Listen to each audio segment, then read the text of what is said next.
think you all lose. That's good. True. Everybody knows it's 3 papers. Wait. I need a timer. Oh. Wow. Spent all that time. Yeah. All that time. Not ready. Time go. Ready, steady. Plan. The United States federal government should expand climate change cooperation as well as expand renewable energy development cooperation with the People's Republic of China. Contention 1 inherency. Recent climate change talks haven't done anything. Maintaining the status quo results in runaway warming, 016. The status quo has no real interest in even attempting to do what it takes to even approach the goal. The Paris deal requires no emissions reductions from countries before 2020. By the time the pledges come into force in 2020, we will probably have used the entire carbon budget consistent with 1.5 degrees Celsius warming. Current climate models have been understanding the rate of warming for quite some time. As it stands now, current models are predicting a rise from up to 3 degrees Celsius, and not by the end of the century, but as soon as 2050, far in excess of the Paris Agreement target of keeping temperatures from rising by more than 1.5 degrees Celsius over average temperatures in the pre-industrial era. We are more than 34 years away from 2050. And plan is key to solve. Cooperation has been effective, but an increase is necessary to boost the economy, combat climate change, and set an example for the rest of the world. Forbes and Mooch, 16. Action by the United States and China include large-scale cooperative action is more critical than ever. Such action is critical both to contain climate change and to set the kind of powerful example that can inspire the world. China and the United States hold the two biggest environmental footprints together, responsible for more than 40% of global greenhouse gas emissions. Both countries currently rely heavily on fossil fuels to power their economies.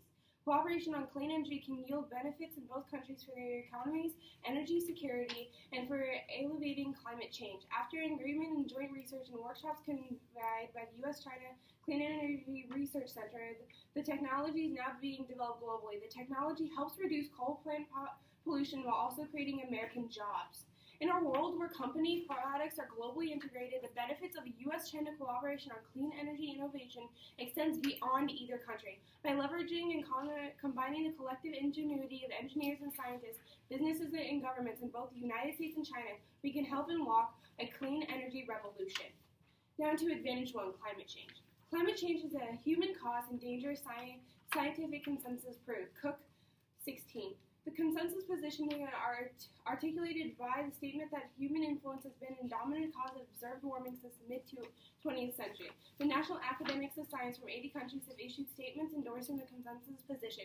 Approaches that have been employed to assess experts' view on anthropogenic global warming include analysts, peer-reviewed climate peers, surveying members of the relevant scientific community. Our results reject the climate and inconclusive science on climate change and identify the emergence of consensus earlier than previously thought. It independently demonstrates the same level of scientific consensus on HEW as exists for the fact that smoking causes cancer. Public perception of the scientific consensus has been found on the gateway belief affecting other climate beliefs and altitudes, including policy support. Misinformation about climate change has been observed to reduce climate literacy levels, manufacturing doubt about the scientific consensus on climate change, and one of the many effective means of reducing acceptance on climate change and the support of mitigation policies. It explained that 97% consensus have been observed to increase acceptance of climate change. And expanding renewable cooperation is crucial to global efforts to stop climate change. U.S.-China Leadership Facilities Global Action, He-16. China and the U.S. need to cooperate more on renewable energy for the sake of the world. We are the biggest 2 countries in energy consumption. The countries cooperating been able to transform global actions on climate change. The Paris Agreement would not have been possible. And runaway warming risk extinction exacerbates conflict from resource scarcity as well as economic collapse. Jamal, 15. Earth's climate will change 10 times faster than during any other moment in the last 65 million years. We are well along the process of causing our own extinction. Species are already being killed off at rates much faster than they were during the other 5 extinction events. Humans could very likely be among the first wave of species to go extinct. Humans will be extinct in 100 years because the planet will be uninhabitable. So many self-reinforcing feedback loops are already in play that we are well along the process of causing our own extinction. We're more quickly than generally believed possible. We cannot sustain the unsustainable forever, and the version of civilization the least sustainable of them all. The tetters of the brink and many conservatives' voice have predicted economic collapse this year or next. A disruption of supply will trigger collapse of the world's industrial economy as little as 3 weeks. Depending upon the timing of the economic collapse and release of the 50 indication birth of methane, Natalie Shavak warns about Earth would warm an additional 3 degrees Celsius within 18 months. And warming causes extinction is comparatively more dangerous than nuclear war, double 7. There is no major extinction threat to American security, which demands urgent action. Global warming, scientists have passed nearly certainly not one of 90 articles doubted anthropogenic warming. Warming contributed to the violent storm spreading of diseases and mass die-offs, extinction. Humankind's continuing of the greenhouse effect of playing Russian roulette with the earth. We're just going to burn. Global warming is equivalent to nuclear winter, and to support scientifically, it puts dangers from terrorism and military challenges to shame. It is a threat not only to security and prosperity of the U.S., but potentially to the contributing existence of life on this planet. And plan drives down costs of renewable globally key to solve. Topicality 14. China and U.S. experts will be increasingly critical of global response to climate change. Climate change is likely will increase social and political instability in many areas of the world, including emerging economies and developing countries. It's also well likely renew political pressure of the emissions reduction, especially by China and the United States, the world's 2 biggest emitters. 2 countries can build in decades of bilateral cooperation on energy and environment to seize opportunities of lucrative joint energy technology development, and the world substantially benefit Chinese and U.S. businesses as well as lower cost and widely disseminated clean energy technologies. And advantage 2, relations. U.S.-China relations are at a tipping point over South China Seas. Houston 6-9. China actions in the South China Seas are isolating as a time when they enter the region of coming together and networking. Unfortunately, if these actions continue, China could end up eradicating a great wolf self-isolation. Deputy Chief of the Joint Staff Department of the PLA and Beijing could not be isolated and would not be intimidated. We will not make trouble, but we have no fear of trouble. But I'm worried some people and countries are still looking at China with Cold War mentality and prejudice. And cooperation on climate change is the best way to improve U.S.-China war, Tau 14. Collaboration on energy and climate issues is the ideal bridge between the 2 powers. Climate change is the area that could ultimately bring the 2 nations together. Through all collaboration in setting higher fuel standards in China and clean technology transfer, U.S.-China can help China. The U.S. companies can help China tackle a majority domestic problem while at the same time enjoying an opening of the grand market in China. And climate change cooperation ignites a global green industrial revolution, Shang 15. To reduce carbon pollution, the presidents can lead the world's largest polluters to unleash a new era of sustainable economic growth while creating a framework for long-term bilateral strategic cooperation. Leading U.S. experts is already jumping at this opportunity. Celebrating this collaboration and the joint execution of China's first biofuel-powered commercial flight, U.S.-China companies can work together to make new clean technologies affordable by leveraging American technology innovation with Chinese manufacturing capacity. Such collaboration across a wide range of clean technologies could ignite a global green industrial revolution. Climate change and commercial cooperation will serve as an underpin ignites a win-win U.S.-China relationship that creates strategic trust. And now open for cross-ex. Okay, let me get the flash drive real quick. That's single cross-ex, everyone. Alright, you ready? Yeah. Leaving now. So I'm going to start on your relations advantage. So you bring up the South China Sea, which is a big conflict going on right now. How does talking about climate change help the actual tension going on within the South China Sea? So what happens, since we have tension in one place, we really don't want to be talking about that tension because that could just rise. So if we cooperate in one area, it can prove that China and U.S. can actually cooperate, which thus will have time to cooperate over the South China Sea. Right, but if we're still doing what we're doing now in the South China Sea, just talking to them about climate change, how does that actually stop what we're doing in the South China Sea and fix the relations? What actually is happening is we're cooperating over climate change. That could mean a lot of different things. But as I said before, if you have a friend or someone, you're going to want to talk to them about, like, let's say you have an issue and you still have to talk to them. You still have to talk to them about other things. So, you can't just ignore China. Right. So don't we already have like so many different trade deals with China currently? Trade deals isn't like the problem we have is that we don't actually focus on global warming, as I've said before. Yeah, but shouldn't that fix your relations since we're buddies with China since we give them stuff and they give us stuff? Shouldn't that fix your as relations? South China Sea says, we are not. So how buddies does with climate China. change do the same thing? Or change anything? What happens is we're working on saving the world. That should increase the relations period. Okay, so don't we already have climate change deals with China? Yes, what we're advocating is that we need more. So why didn't the first ones work? Because the first ones don't work is because we don't have enough to fix global warming. So what's the tipping point for enough climate deals? To fix the fact that we are causing our Earth to go extinct. Like, there's scientific proof. Shouldn't one climate deal fix that? As I was saying, I'm not a scientist, but I know that there is a tipping point. I just don't know that because I'm not a scientist. And as our evidence indicates that's not my question. My question is, moreover, how does more climate deals fix the climate? Like, shouldn't it have already happened if we already have, Paris as your evidence already brought up? As our evidence brought up, we make dumb deals like Paris, which says that we won't advocate until 2030, and 2030 is going to be too late. And that's why we need to advocate for more. Our plan is different as we work with China, two of the biggest emitters. We do that with Paris. Sure, it takes time, but so will your plan. Paris takes too long. Our plan takes time now. Speaking about time, how long will it take for climate change to wipe us out? 2050. 2050, all right. That's only 34 years away. Okay, sure. So what stops people from, using CO2 and emitting CO2, even if we do have these climate deals going on? As we've proved, U.S. and China are the two biggest emitters. Thus, if we fix the fact that they're two biggest emitters and switch them over to something that will That's help, what I'm saying. How do we expect China, who likes using a lot of, that emits a lot of carbon, to just go cold turkey, stop doing that? We're not going cold turkey. That's why I'm making So how do you expect to fix climate change if you're not going cold turkey and we're still going to produce CO2? Because we're making a step towards those climate deals. All right, thank you. Yeah. There you go. This is the one. Yeah. All right. Is this the one you just gave me? Hold on a second. Sorry. So you can see what I did here. This is my flow of the 1AC. Generally, if I were judging this would be 3 sheets of paper: one for inherency, one for the first advantage, one for the second advantage. But we don't have room here. And I'm going to put the disadvantages and other off-case positions over there, so you can see the. I have a question. What do you do? Because I found. Am I allowed to ask questions? Yes, please. That's what this is for. There were a lot of advantages and disadvantages kind of baked into the causes of, her climate change. Like, it was kind of confusing.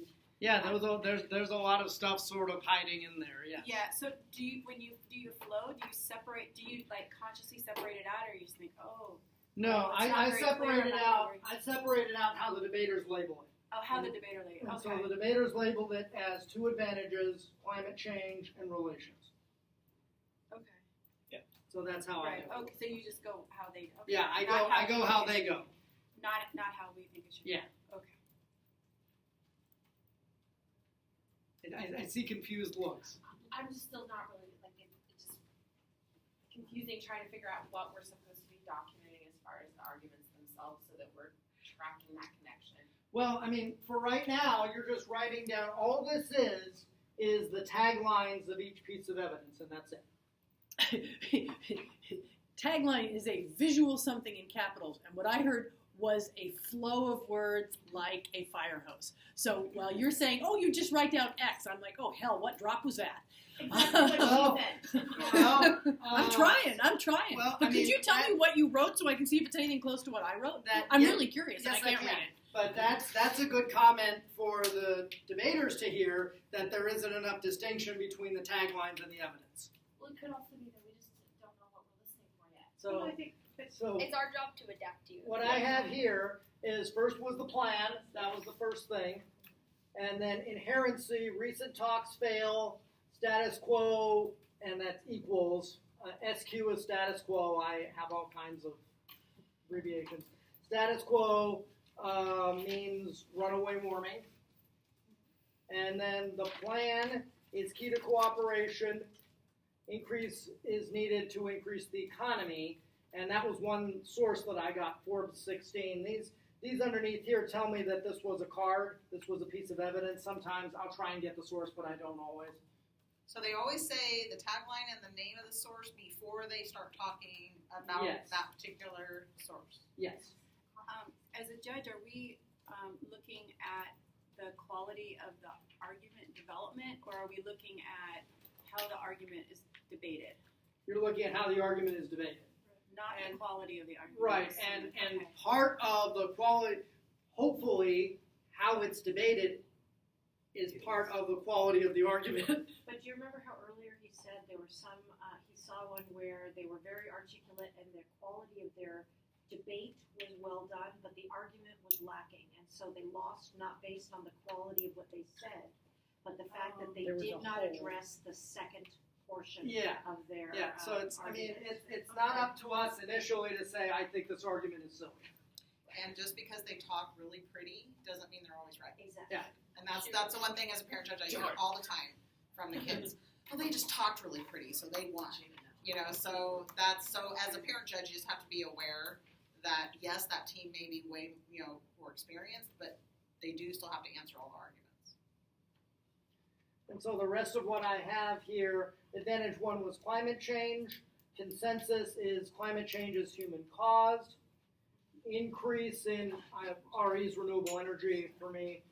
Co-op is cooperation is key to stop climate change. U.S.-China cooperation is key. And then runaway warming causes extinction. That's my extinction symbol. Instead of writing out all the... Is it typical that that they say, like, it just, the Paris talks didn't do anything? Like, that's like a style that kids, like, usually have? I mean, are you talking about the cross-examination? No, or? I was actually talking about the speech where it was discussed that Yeah, it's the inherency argument, yeah. that's I mean, the inherency argument. Okay. Yeah, that's the reason why we have to do something else. And what she's doing is conveying her opinion. Is that why? I mean, because her quote was, "It was a dumb deal." Actually, she said. Well, it may be, She also used it- evidence it wasn't about enough. the number of years or it, whatever. it certainly happens that the tagline doesn't always match the evidence. Right. And so that's an argument for the other team to make, to say, look, that's not what the evidence really says. But if they provide you, like you just said, at the current rate, will already be uninhabitable before the impact of the, Yeah. what the Paris Accord would accomplish. That's the argument. Then it was a dumb deal. That's the argument. Right. No, I wasn't. That's the argument. And then advantage two is relations. U.S.-China relations are at a tipping point over the South China Sea, which I didn't. Cooperation on climate change is best to stop war in other areas. And then climate cooperation will cause a global green industrial revolution, which I guess means we solve all our issues, I guess. So what do you do with the cross then? I don't do anything with it. I mean, I listen. I would say I listen to it, so I know what's happened. But if there's going to be an argument made about what happened in the cross-examination, it's up to the debaters to do that in their speech. We don't do that for them. Then why is there such a thing? To flush out the arguments, to get admissions about stuff that you can use in your speeches. It's for them, it's not for me. Well, no, in some ways, I mean, I got the sense it was to stimulate doubt. Yeah. And put Right. holes in what she had to say. Absolutely. Yeah. But Absolutely. if they don't actually do that, If they don't use it in their speech, but that's just like if there's something in an earlier speech that's not used in rebuttals, it's like it didn't happen. So there's no difference. but I mean, if the second speaker, doesn't respond to cross-ex or he doesn't follow up on the cross, it doesn't matter. But it could help explain the impact of something where it may sound like Yeah, that way, but when it they certainly. cross-examine, they're really saying, well, that's really not that big of an impact. So in your mind, because you do have to Right. weigh in what impact. It certainly does that for the judge.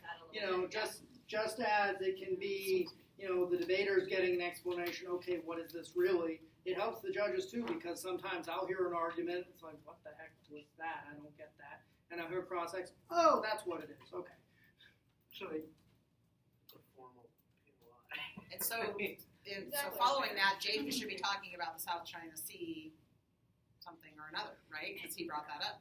And so is the evidence then shared with the other team at Yeah. this point? It is shared throughout the debate. The way that it's done now is they're just either emailing it or using a flash drive back and forth. But So that do is- they get to see the evidence before the debate? They get to see the 1AC before the debate. Oh, they read it before the debate? At least they have an outline of it. Yeah, because they don't have, like, when you're flashing, that's not supposed to take very long, and Yeah. some judges will call that prep time. So, You know- in other words, if they start flashing and having, issues Don't with do the that. computers not reading Yeah. files, that does Greatly happen. appreciate But it. at the same time, sometimes, they shouldn't have enough time to be reading through everything after they flash, because that would be considered prep time. Right, and as a practical matter, there's a website where everybody's affirmatives are posted, so we know in advance, and so we've been able to do some preparation in advance. That's the practical. Like the day before? Or? Well, hopefully more than that, but Oh, yeah. really? I would say there have been debates where There that have been wasn't debates posted. where that didn't happen, and It we don't was talk about actually- those debates. No, but it was brought up We as don't part talk of about the those debate. debates. they- We'll get our vengeance eventually. Can you But- switch your AC before, like, you post one AC to trick? They're using a different. Sure. I mean, it can be that if there's an argument, if there's a affirmative that you haven't read before, it's the first time you're reading it, you don't have to tell them. But if you tell them and then you read something else, it's cheating. If you tell them and then read something else, that's not okay. And it is important to note that there's You can no lie. other types of debates where this type of sharing happens Yeah. with evidence. That's actually not true. Lincoln Douglas it does. Oh, does it? Yeah. Lincoln Douglas is You just can a little lie. policy. But typically they're not reading off Yeah. computers. Yeah, you're about It's to not go doing online. Okay. Bobo. I'm doing little policy. Are we good? We're good. Are there any other questions about? All right. 1 and C. All right. Molly, what's your order? And this is 8 minutes. It's dad. Yes. What's your order before the speech? I'm doing that right. So you'll need 2 new sheets of paper, and then I'm going to talk about the arguments they made in the order of climate change, relations, and then solvency. If you flow them on just a piece of paper.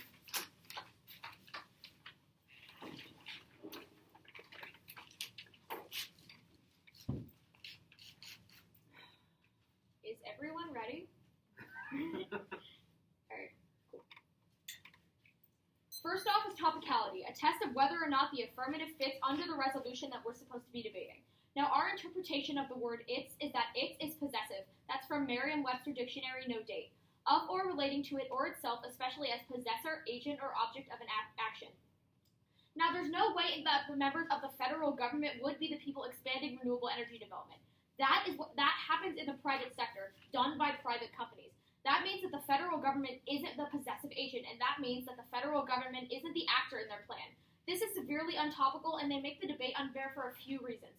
First is limits. They make the topic way too big by allowing for the private sector to be the actor in their affirmative, which means that any non-governmental organizations are now topical, and that explodes the research burden by about 1 billion times, making it impossible to be negative. Now, predictable limits. It's impossible to predict any actor that they could use in their plan. That makes it impossible to be negative because we couldn't possibly predict all of their actors. And they steal our negative ground because we can no longer access core negative arguments such as China says no, counterplans about the private sector acting and doing their plan, and they can better avoid our disadvantages about federal government action because they're in the private sector. Now, topicality is one of the 5 core stock issues. If we can win that they're not topical, meaning that they don't fit our definition of its, then you have to be voting for the negative team because they did not meet the burden of the affirmative. Vote negative for education. They make the topic too vast to research, meaning we don't receive in-depth education as a result of this debate. And for fairness, the act shifts the research burden to a ridiculous amount to the negative by allowing for the private sector. Now, our next argument is the Japan disadvantage. Recent U.S. actions demonstrate assurance, but it's sensitive to future changes. Nuclearization by Japan is still possible. That's Dr. Shane Smith in 2015. Japan is wrestling with uncertainty about the future of U.S. security commitments. Rising costs of U.S. regional deterrence against multiple nuclear threats heighten Japan's anxiety over U.S. security commitments. Japan's renunciation of nuclear weapons cannot be taken for granted. Japan has more or less made clear that it reserves the right and maintains the capacity to develop its own nuclear arsenal if the situation warrants it. Japan is already exploring other measures to augment the U.S. deterrent, where it sees U.S. assurance is lacking. These may not be sufficient for assuring Japan in the future, however. Now next, Japan is hypersensitive to U.S.-China policy, and the plan incentivizes them to pursue an independent security role. Japan sees any type of U.S.-China engagement as a sign that the U.S. will abandon and no longer protect Japan. That's Shinjiro Koizumi in 2007. It is impossible to ignore the China factor when considering the future of the U.S.-Japan alliance. China as a responsible stakeholder could pose other difficult questions for the alliance. Historically, closer U.S.-China relations tend to create a perception in Japan of Japan passive. Japan is always looking at how the U.S. treats China and how it is treated by China. The U.S. must be sensitive to this Japanese psychology. Japan worries that the stakeholder scenario would lead to the U.S. to pay less attention to Japan. Japan would continue suffering from the dilemma as long as it maintains a limited security role. Confidence is the foundation of the alliance. Now next, this perception of abandonment causes Japan to proliferate out of fear that the U.S. will be abandoning them, so they have to protect themselves. This proliferation causes preemptive attacks. That's Friedberg and 15, professor of politics and international affairs. The acquisition of nuclear weapons by current U.S. security partners in East Asia might improve their prospects for balancing against Chinese power. There is a significant gap between theory and reality, the interval between which its former allies lost the protection of the American nuclear umbrella. They would be exposed to coercive threats and possibly preemptive attacks. Japan and China might be especially prone to instability. Now let's talk about their case for a minute. Their climate change advantage. Cross-examination proves that previous climate deals solve their affirmative. Emissions initiatives and joint research projects with China have happened in the status quo. That's the White House 14. Today, the presidents of the United States and China announced their respective post-2020 actions on climate change. These actions are a part of the longer-range effort to transition to low-carbon economies. The two sides have established the U.S.-China Climate Change Working Group, agreed to work together towards the global phase-down of hydrofluorocarbons. The two sides will enhance bilateral cooperation to begin phasing down the use of high global warming potential. Next, they can't solve. They only solve warming caused by the United States and China, but they ignore other countries who are using coal and fossil fuels, the main emitters of warming, which cause the impacts that they talk about. Broader climate deals are necessary to prevent the worst of warming. That's Nat Geo 1116. Australia spews more CO2 per capita than almost every other country, but slowing the relentless pace of climate change requires action by more than just the global juggernauts. In Australia, coal is such a dominant part of its economy and heritage, the proponents of fossil fuels drive much of the climate debate, and its politics have been tumultuous in recent years, in part because of the seesawing of its prime ministers over global warming. These pledges are nowhere near enough to halt a 2-degree Celsius rise. Since their plan only happens between the U.S. and China, it doesn't solve for countries like Australia, which still use fossil fuels, meaning warming still happens and we don't solve for extinction. Next, renewables won't make a dent in warming. Comprehensive study, Coningston and 14. We had shared the attitude of many stalwart environmentalists. We felt that with steady improvements to today's renewable energy technologies, our society could stave off catastrophic climate change. We now know that to be a false hope. A wholesale adoption of renewable energy that switch would not have resulted in significant reductions of carbon dioxide emissions. Trying to combat climate change exclusively with today's renewable energy technology simply won't work. Even if every renewable energy technology advanced as quickly as imagined and they were all applied globally, atmospheric CO2 levels wouldn't just remain above 350 parts per million, they would continue to rise exponentially due to continued fossil fuel use. Now let's talk about the relations advantage. There is absolutely no way that they can solve for the South China Sea conflict. What they don't tell you is that the conflict is a result of U.S. intervention in that area and also is caused because of freedom of navigation operations. Their plan does nothing to stop that. But also, a green revolution doesn't actually solve for any relations disputes. It just means that other countries may use green energy, but that doesn't solve the core conflict that is inherent to the South China Sea.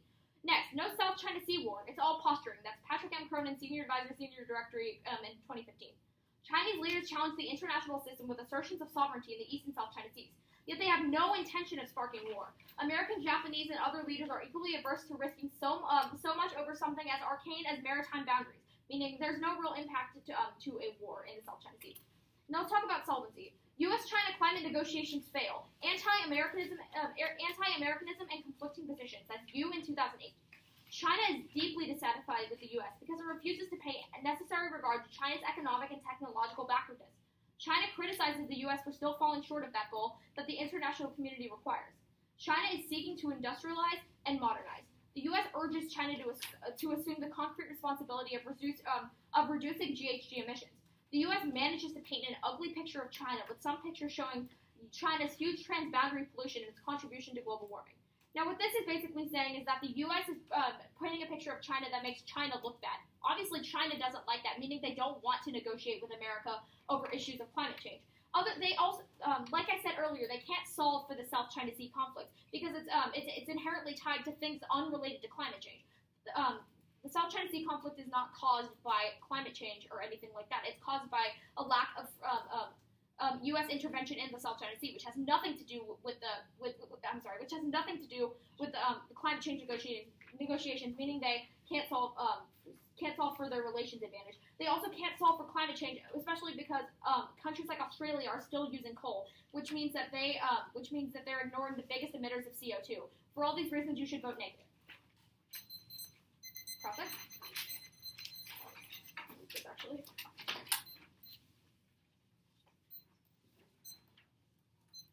Wait.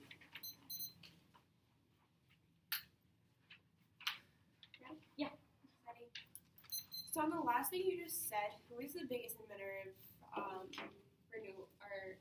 CO2? Well, of course, the U.S. and China are big emitters of CO2, but our Nat Geo 1116 evidence indicates that Australia is spewing more CO2 than almost every other country, which means that if you're only solving for the U.S. and China, you're ignoring other countries like Australia that are emitting CO2. So you're advocating on that we should just let U.S.-China be on global warming and not really do anything and let it continue as the way it is? That's not what we're saying. We're saying if the plan happens, extinction still occurs because countries like Australia are still using harmful like coal and fossil fuels, which causes warming to happen in the first place. Okay, which means you can never actually solve for warming. Okay, going on to the Japan dissat. All right. If the U.S. if the U.S. and China are already cooperating on the Paris deal, doesn't that already mean Japan would pro-lift? I'm sorry. What do you mean? Like, is the U.S. and China cooperating in the Paris deal? Like your evidence said, the Paris deal is just like a talk. That's not necessarily engagement in and of itself. What we're saying is that Japan, through any engagement between the U.S. and China, makes Japan feel like they're going to be abandoning them. A talk wouldn't trigger that. Okay, so what's the tipping point? What's the tipping point? We would say that climate co-op is a big type of engagement between the U.S. and China. We would say that probably your plan would cause Japan to be Japan would be sensitive to that type of engagement. So wouldn't Japan therefore be sensitive to This is her process. This is her process. Okay. As she said, so wouldn't Japan be sensitive to any type of engagement? I think what we're trying to say here is that what's this? Bilateral engagement versus multilateral. I don't know. Okay, bilateral engagement between the U.S. and China specifically causes Japan to fear that they're going to be abandoning them, versus multilateral engagement, which is more open, I guess. Okay, so one of your White House 14 card says that previous deals currently solve, right? And then you go and say that renewables don't even put a dent in warming. How does that solve? We're saying that the talks,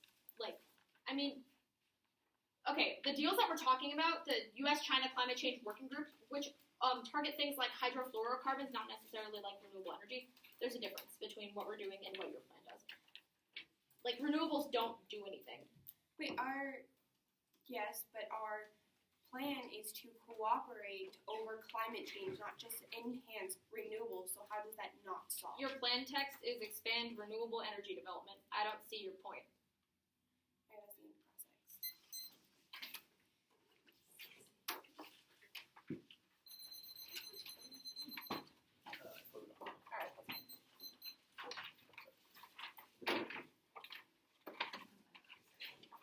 I'll make a comment that when she was speaking, she would say next before each one of her new points, whatever you call it. So that was helpful. That was helpful.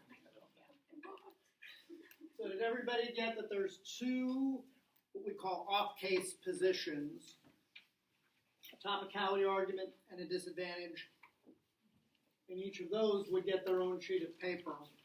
And then Debaters are wasteful. We use a lot of paper.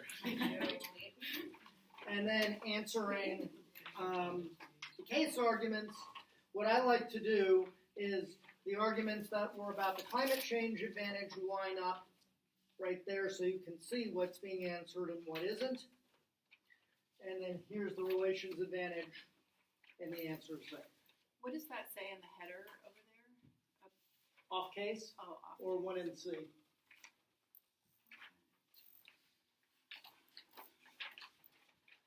And then the Topicality argument, the Japan disadvantage case. Questions? Well, so that's where I got a little lost because when she said topicality, I didn't really have that sheet from the first speech, so That's right, because there's nothing to compare it to yet. that's right. There isn't. That's Okay, right. So we're just It's something totally waiting new. for the next speech. When to we say off case, those are the negative arguments that they start in the 1 and C, and so that's why they get separate sheets of paper. Oh, okay.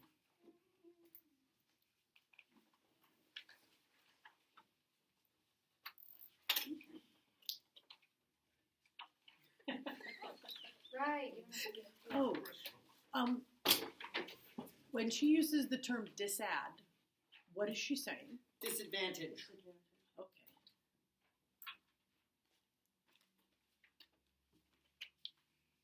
You'll also hear people say DA or disadvantage or disad. For that, again, we shorten things. I wrote DA up here as my abbreviation. And they don't have to say basically how the plan's going to work. It's just the result of the plan, right? Well, no, there definitely is an argument about the plan, how the plan is going to work, because the topicality argument is, hey, this plan is just private businesses working together. It doesn't have anything to do with the federal government. This isn't the resolution. Yeah, so it's not U.S. federal government engagement. So we'll see what the affirmative says about that, but that's definitely an argument about how the plan is going to work. Okay. I was just wondering why she didn't bring up something about how the pollution's being created in China, because I don't know, I was just thinking how the talks are going to stop them from doing things that they're already doing, because I happen to know they are trying really hard. Well, the argument is that the plan will the plan will spur growth in renewable energy development, and so essentially the plan will spur both China and the United States to build a bunch of windmills and do other forms of alternative energy, which would solve that. But another portion of our argument is even if it solves it in China and the U.S., Australia is already building Right. on the other end. And one of the negative arguments is it doesn't matter because other countries will still mean there's global warming, and there's also this argument that renewable energy really doesn't solve. And so for me, that's impact, that partially impact, because if you're solving the problem yet not having an impact overall, because there's other countries still polluting, then how much impact is there really? Right, that's to the your reason plan? the We only affirmative judge on doesn't that solve. if they don't.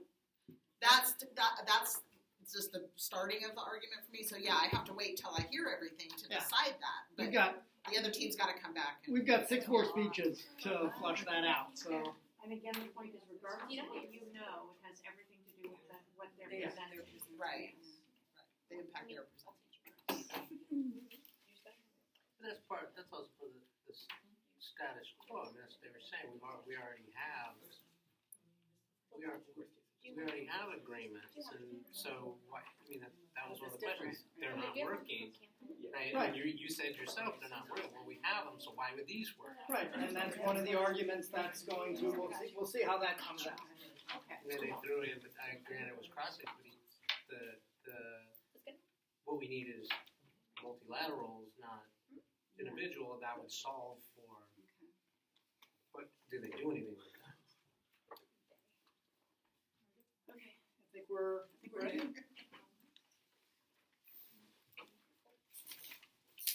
Okay. So then next is the second affirmative. Second and then we have two affirmative negatives in a constructive. row. No, not yet. Not yet. After this, Okay. Yes, you are right. However, they were thinking you were saying right now. Oh, no, yeah, just thinking. Okay. Okay, so I'm not sure how y'all flowed, but I'm first of all addressing the case that was brought up in my teammate's speech, solvency, the warming advantage, and then relations. And then I'm going to address, after that, the topicality violation, and then after that, the disadvantage. The order you'll get used to it as you go. I'm glad you. When you say, sorry to clarify, when you say case, is that inherency or is that Okay, so something inherency else? is part of the case, but because the first negative constructive didn't bring up inherency, I'm not going to that argument. Okay. Because I don't really need to. Like, that's at the point where you as judges just assume that the argument is correct if the negative hasn't refuted it. And that is global warming's problem. No, that's the inherency argument, which is saying the plan isn't happening right now. So Oh, as okay. judges, one of the stock issues, inherency, is no longer an issue to you. You're like, okay, well, I can't vote on that, but you could still vote on significant harms or topicality or whatever as the debate goes on. Okay. Are we all ready? Y'all ready? Cool. First of all, on the case flow when it comes to addressing our solvency, they said that the U.S. and China can't cooperate, except one, this evidence is entirely wrong. China and U.S. do cooperate despite anti-Americanism. The Paris deal proves their climate change cooperation, their card about White House 14 that talked about deals where the U.S. and China had cooperated over climate change, proves that the U.S. and China have cooperated. They have evidence saying the status quo right now has that cooperating. So therefore, it proves we can solve. And also, two, both are highly motivated to cooperate. It solves extinction. That's CCF 14. Greater incentives for the broader bilateral relationship the two countries and humanity at large are faced with the challenge of climate change, as well as the immense task of economic rebalancing. Also challenges us to promote sustainable development, emerge from recession, and work towards a new global prosperity. Therefore, proving despite past bitter relationships, China is willing to work with the U.S., and the U.S. is, of course, willing to work with China. Now to address the warming advantage. First of all, they talked about how current cooperation solves. This was the card I was talking about earlier. One, these instances of cooperation are not enough to reduce overall carbon emissions by 2020, which is our goal. We need renewable energies to be more readily available, and government involvement is needed. SUDL 16, which was evidence from the 1AC, proves this. And two, this card doesn't represent all of the advancing issues with climate change that are changing on the daily. Therefore, it is too outdated to be current evidence on climate change deal solving. Their card is from 2014, which was 2 years ago. Current climate change, like renewable energies, are advancing as the days go on. We have more recent evidence. Once again, that was our SUDL's card from 2016. And three, P16, once again a card from the 1AC, proves that we must continue to advance renewable energy in order to make shifts towards climate cooperation for the world in general. And now to the argument where they said we need more than just the U.S. and China cooperating. We also need Australia. One, other countries can be influenced by the actions of the plan, as top emitters combating climate change have power to influence other countries as well. If a big country that emits almost the biggest amount of carbon, if they are acting and changing their current status, wouldn't other countries like Australia be like, that's actually feasible, we could totally do that? They'd have spillover and they'd see that change can be done.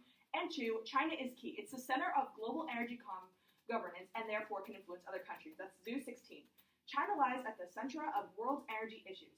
China can immediately benefit from international best practices and experiences in planning and immediately reform.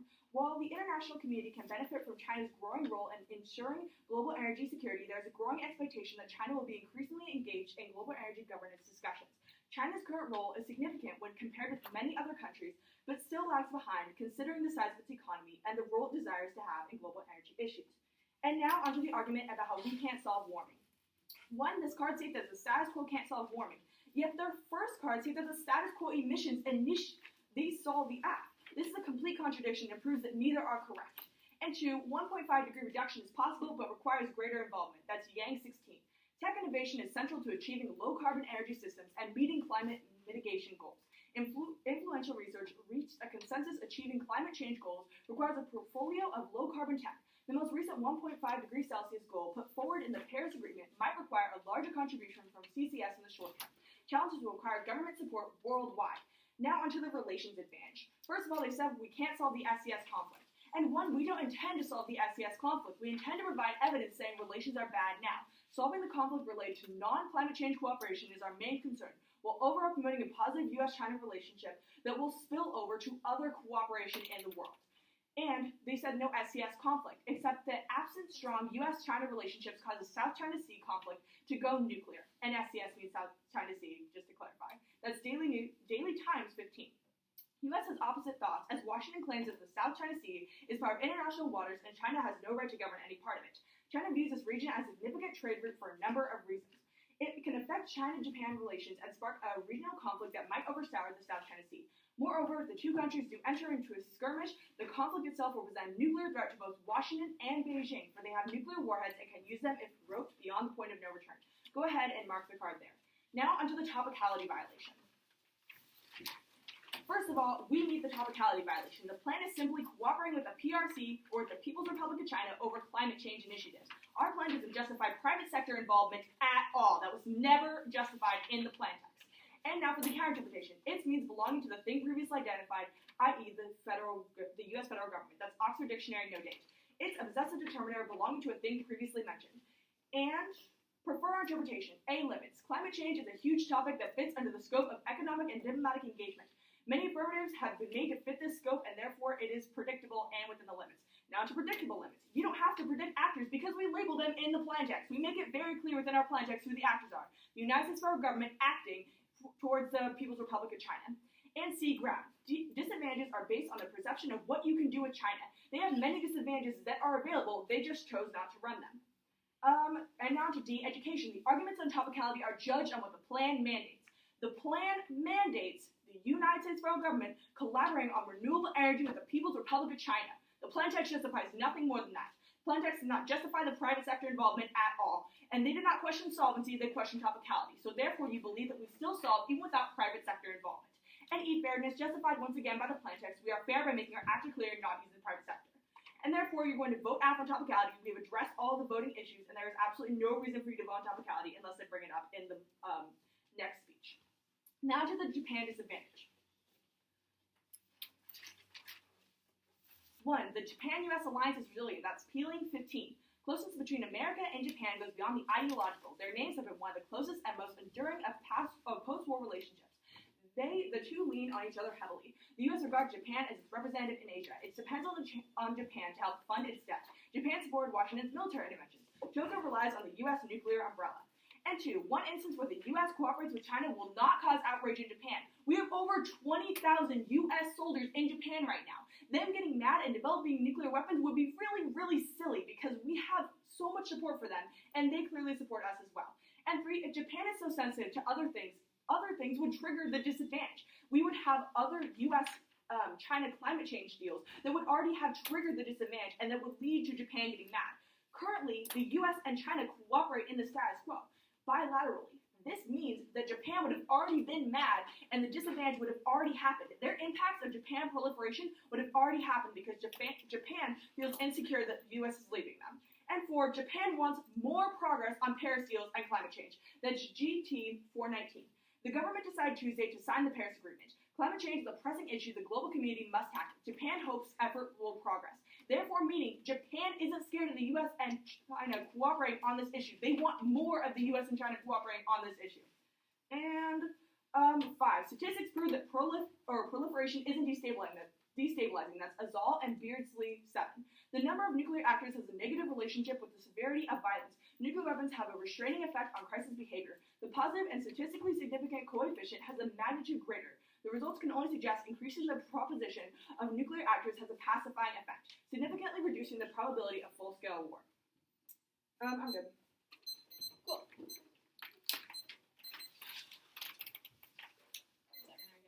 Yeah, cool.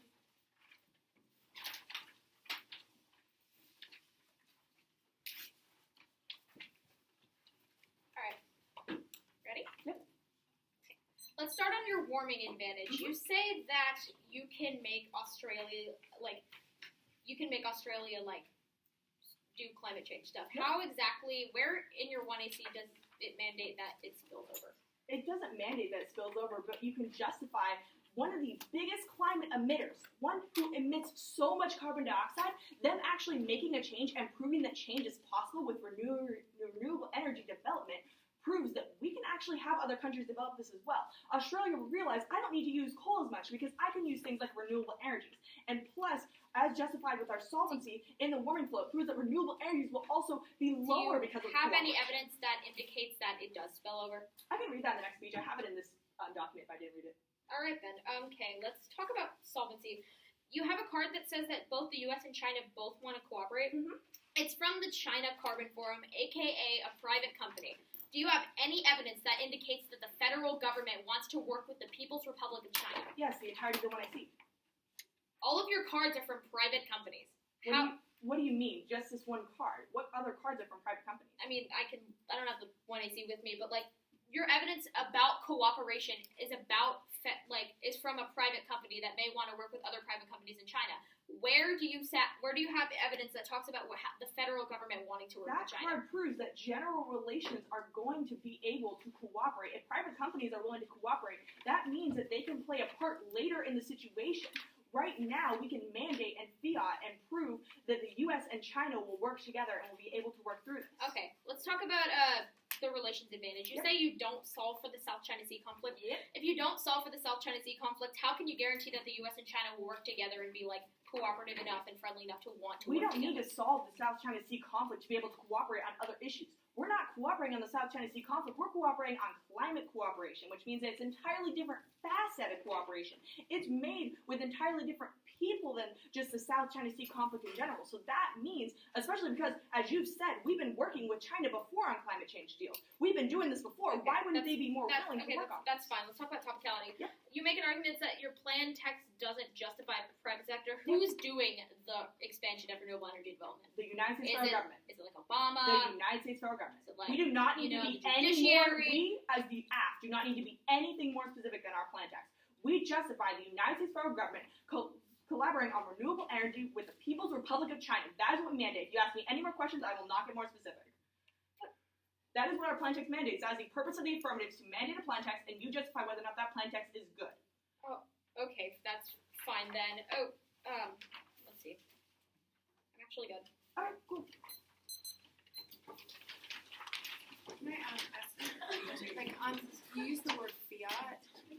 Yes, that's what Goldberg was talking about earlier when he said, we don't want to argue about the resources and the things that are needed before the plan passes. We don't need to talk about it going to Congress. How did you say it again? I said we justify fiat, or we use justify fiat. fiat.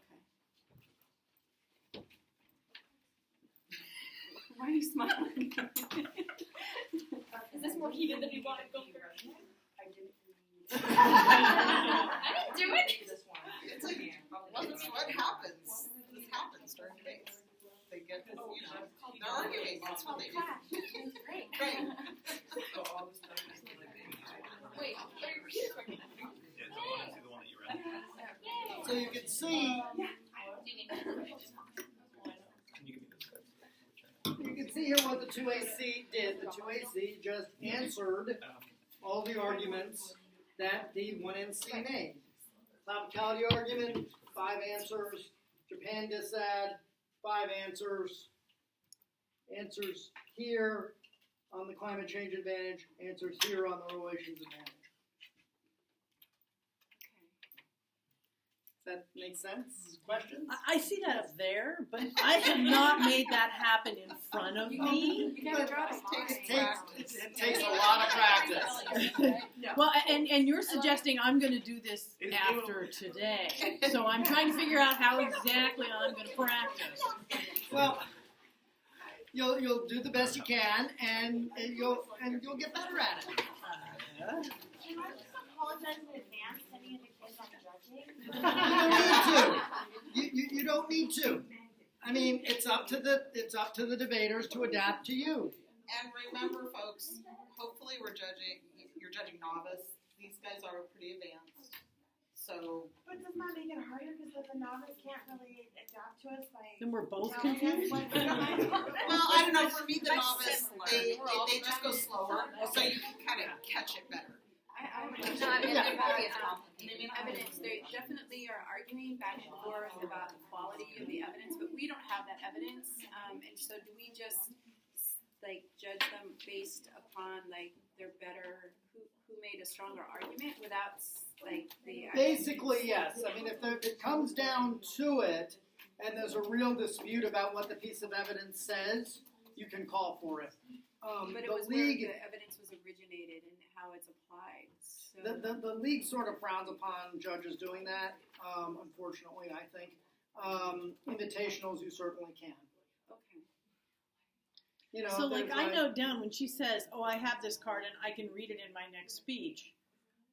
I put down, okay, does she do that? Because as far as I'm concerned, that's making a promise, and if it doesn't happen, then you were just bullshitting me, which is okay, but that matters to me. That doesn't answer her evidence. But Then can't you argue, can't you take points away because she said that she was going to be giving evidence in the future? that'd be And if speaker she points. does not give evidence in the future, then she loses points based You on could yeah, but in take the argument, away- her claiming she answered it because she has this card she's going to read, Right, it would it's be- not answered. Right, it would be you take away speaker points, and then if the argument isn't actually made, then that's a problem. So based on what you have there, is there currently any argument that's left that hasn't been addressed? Like if you were to. Not right now. It seemed, Yeah, no, she great. That was a good. We gotta wait for the second Yeah, it might open. big speech, the constructive. Right, we've got to wait Then they and get see. into the rebuttals. If at this point, let's say a novice did not address all of the issues that came up, would that basically be a loss? Not necessarily a loss, but it would be a problem. It matters only if they address that they didn't. Right, that would be the first point. And then the second thing is, it's still possible, let's say the 2AC didn't answer that there's no way to solve relations. Right. And so that's going to be the end of the relations advantage. That doesn't mean the affirmative loses. They could still win on the climate change advantage. And can the 2NC go back and address the issue that was not addressed previously to Yes. make up for Yeah. that? Yes. That's when they're finishing their constructive. They're finishing Oh, laying yeah, so out it's a continuum everything. from that. Yeah, Okay. yeah, one Yes. more constructive. No, this will make sense. Okay, so now we're going to two negative. Right, now we have two negative speeches in a row. We have the second negative constructive, which is 8 minutes, and the first negative rebuttal, which is 5 minutes. And those two speeches will not repeat each other. So those two speeches will take different parts of the debate. And does the team member, like they already coordinate that or? Yes. But when the rebuttal comes up and they start asking cross-examination, you might have new things that you need to address because they came up. Rebuttal, there's no cross-examination after rebuttals. Okay. But when the cross-examination occurred and things came up out of the cross-examination, that should be addressed in one of the. Should be, yeah. So there'll be cross-examination after. After the second negative constructive, and that'll be the last of the cross-examinations. Okay. Are we good? Yeah. Sorry. It's No. Why we're doing this? Yeah. Move these little bit flows. The best flows. All right. This is when you're I was just about to say that, but then you told me to wait. No, and I wanted to talk. I don't know what's happening. Give me the job. Oh wait. Okay, so the order is going to be the Japan disadvantage, their relations advantage, their warming advantage, and then solvency. Is anybody going to need me to repeat that? So,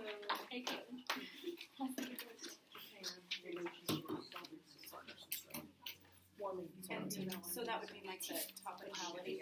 The best. I can do it. I mean, try. I just want to ask, like, so then, like, for instance, the topicality would then come back into the rebuttal? Yeah. Yes. Okay. That's what's left for. We now know the 1NR will be entirely topicality. If we had more things, like if we had, let's say, like a counterplan and another disadvantage, we could, like, so as a negative, we don't have to necessarily go to the T-flow and say, like, yes, they're topical. If we don't, like, answer that, if, like, Molly were not to go over it in her rebuttal, or in their rebuttal, it would just be, like, they're topical. It wouldn't mean anything. It's just like, okay. It doesn't agreed mean upon. they Yeah.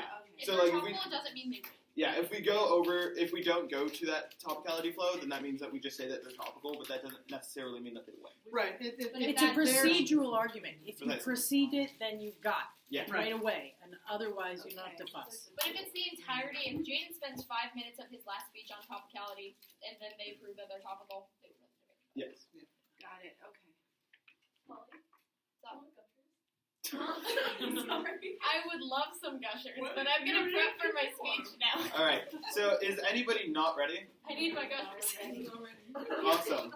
Yay. Thank you, I Liz. am going to be starting now. So I'm going to tell the story of this disadvantage, right? So our first piece of evidence talks about how, or Smith 15 evidence, talks about how currently we may be okay with Japan and all of our relations may be fine, which takes into account their evidence, saying that our alliance is resilient, whatever. But it's the fact that our relations are sensitive with Japan that is what we're saying here. They don't actually, the affirmative doesn't take into account what we are saying here. We're saying that, sure, they could be resilient, but they are very sensitive and fragile, meaning that the relations between Japan and the U.S. could shatter at any possible moment. So that answers our first argument. Next, they said that there wouldn't be any outrage. Well, because they have we have a bunch of soldiers in Japan. That doesn't stop outrage. That just means that we have somebody to fight in the front. Like, Japan could still attack us, especially with nuclear weapons. Not only that, but our impact is saying that they will not only attack us, they will be spreading nuclear weapons to other people through, like, trade routes, through just because they want to, be able to be ready for an attack, to create allies, etc. We don't want that because that increases the chances of a preemptive attack against any country. Any country getting hit by a nuke would be absolutely terrible, and it would also cause more warming. Because, I guess we all know that nukes are not good for the environment, so we should probably be focusing on this disadvantage over their affirmative, because if their affirmative causes the disadvantage, it will still cause warming, and the app won't actually fix anything. So, on to the second level of this. Japan doesn't like it when U.S. and China are buddy-buddy. Sure, the affirmative says that we've already have deals with China. But the interesting thing about this is it's a gradual, degradation of our relations with Japan. It's not like, oh, you talked to China once, we're done. No, it's slowly meaning, Japan sees it as a slow shift away from them, and that's what we are saying here. They don't actually answer this, meaning that you can extend this across the flow as well. Also, they say that Japan wants more progress on these Paris deals, but exactly, Paris deals are multilateral deals. They are not focusing on multilateral deals. Their plan is to have the U.S. and China alone fix renewable energies. That is what we're saying is bad, because Japan won't know what's going on, and they'll get mad at U.S. and China. Yes, we agree. Paris deals are important to Japan, but only when they are multilateral. The distinction between bilateral and multilateral is multilateral means multiple countries. It's a group effort. Bilateral means two countries, U.S. and China. Japan won't like that. So that leads us to our impact, saying that the perception of an abandonment causes Japan to proliferate. It doesn't matter if the U.S. is actually leaving Japan. It's what the Japanese think the U.S. is doing that causes our impact. Proliferation causes a nuclear arms race and causes more countries to start bolstering their military and start getting more nuclear weapons to attack other countries. That will make everyone paranoid and on edge, which causes a nuclear war between multiple countries. They say that proliferation doesn't lead to destabilization. Well, no, we're not talking about destabilization here. We're talking about other countries preempting a war, and that's bad. That kind of mindset causes us to go into war. Also, I've already done a turn here, but I'm just going to make it clear for y'all flowing. The turn was that nukes aren't good for the environment. If they want to fix the environment, then you don't want to vote for the affirmative, because they destroy it by letting nukes fly off. I'm going to move on to case now. Relations. So their first answer here, or argument here, was that they're not trying to solve the SES, but that means that they've lost this flow. That means that they can't actually fix any relations, because like I said in my first cross-ex, they're not fixing the actual problems that are destroying our relations. If we're fighting over the South China Sea, and they are not fixing the South China Sea, then we are not fixing our relations. It doesn't matter if we give them a bunch of smiley face stickers and say we're buddy-buddy. We need to fix the actual issue that is making us angry at each other. They've just conceded the fact that they are going to not fix the actual relations, meaning that they can't actually access anything on this flow. Next, they say that nukes will fly in the South China Sea, and that's daily times 15. That impact doesn't matter in this debate because they don't actually fix South China Sea. It doesn't matter if relations build up because they don't actually fix that build-up. So until they can prove to you that they solve South China Sea, they cannot solve this advantage. On to warming. Right. So first, they made a massive mistake here by saying that they wanted things like the Paris deal, and like the Paris deal should have already been like, we want more of the Paris deal. That's bad because that means that the Paris deal should have already solved. So this puts them kind of in like a double bind, if you will. Like they have to choose between the lesser of two evils. Either one, the Paris deals have already solved their impacts, and their act means nothing in the terms of climate change. Or two, the Paris deals actually failed, and that means that their act will fail because it is a reflection of those Paris deals. Meaning, like, they don't actually have a chance of fixing any of their advantages. They can't actually solve for global warming, and like the disadvantage will outweigh everything else because it actually causes more nukes to fly. So also they say that They say that we should have more available renewable energy, but like we already do. We're already trying to use renewable energy, and because that isn't working, it proves that any further bolstering of the renewable energy, since they didn't provide any evidence that that will actually fix like climate change, is false. They can't actually fix any of the climate change that they presented. Not only that, but they're saying that like we don't focus on all new issues of global warming, but they don't actually isolate what those issues are. They just say warming causes extinction, meaning that other forms, we all knew that warming should have caused extinction. Especially, that means that we all should have known that these Paris deals should have fixed, these Kyoto deals should have fixed, any other climate deal that we've had with China, with any other country, should have already fixed the problems that they're presenting, but it has not. Yeah, they actually can't like reach any of their impacts here because it's impossible to stop warming. Even their own evidence in the 1AC and in the 2AC prove that we can't completely get rid of the CO2 in the atmosphere, but we can slowly degrade that. That doesn't actually matter, especially if we're beyond the tipping point of global warming to make it irreversible. If CO2 is still in the atmosphere, global warming is still going to happen. Not only that, but in my first cross-ex, they even said that they aren't going cold turkey with renewable energy. So we'll still be using factories that produce CO2, which means that they don't actually fix anything that they're talking about. I'll go more into this when I go into solvency, which is right now. All right. So they didn't actually do any work here. They said two things. One, that in response to our evidence. One is that the Paris deal proves that like the U.S. and China should work together. But once again, they said that the Paris deal was garbage. That means that they wouldn't want to work together because it is just so bad. Or that means that the Paris deal was good, and that should have fixed the relations because they want to work together, and that should have fixed global warming. This is why this is how they are contradicting themselves, which means that they have to choose the lesser of two evils, and they lose either way. Also, they say that the two countries are motivated to cooperate, but the evidence that they actually show you, they highlighted out that it was all talking about trade. It's like U.S. and China want to have more trade deals, and while that's cool and all, that doesn't actually reference anything about the climate. They have no chance of solving for global warming. I'm going to do a quick impact calculus to help you evaluate this debate as well. As you can see, we have a nuclear war impact, which is going to be fast, especially when it's a preemptive strike. Nobody knows when it's going to happen. If it is that quick, warming doesn't matter, especially since it's happening until 2050. Our nuclear war scenario could happen tomorrow if you vote for the affirmative. So since it is faster, that means that we win on that. Next, it is a way bigger impact. First, I've proven that nukes aren't good for the environment. Secondly, I've proved that nukes melt your face off. You don't want that to happen. So, of course, nuclear war is going to out-magnitude global warming. Out-magnitude. Yeah. That's great grammar. I was trying to think of something quick. I'm gonna creep it on this. Okay. Give me 1 second. I will. You're done.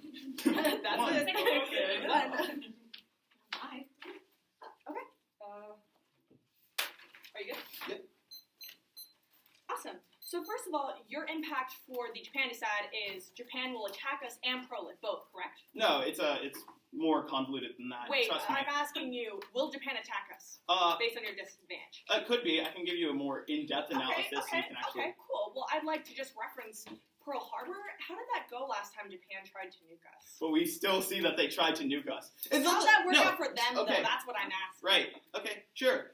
having Japan be nuked is still just as bad. Faces melting off is faces melting off. Like, it's gonna be equally bad no matter whose faces melt off, honestly. I'm asking, will Japan just be willing to just nuke us again after what happened last time?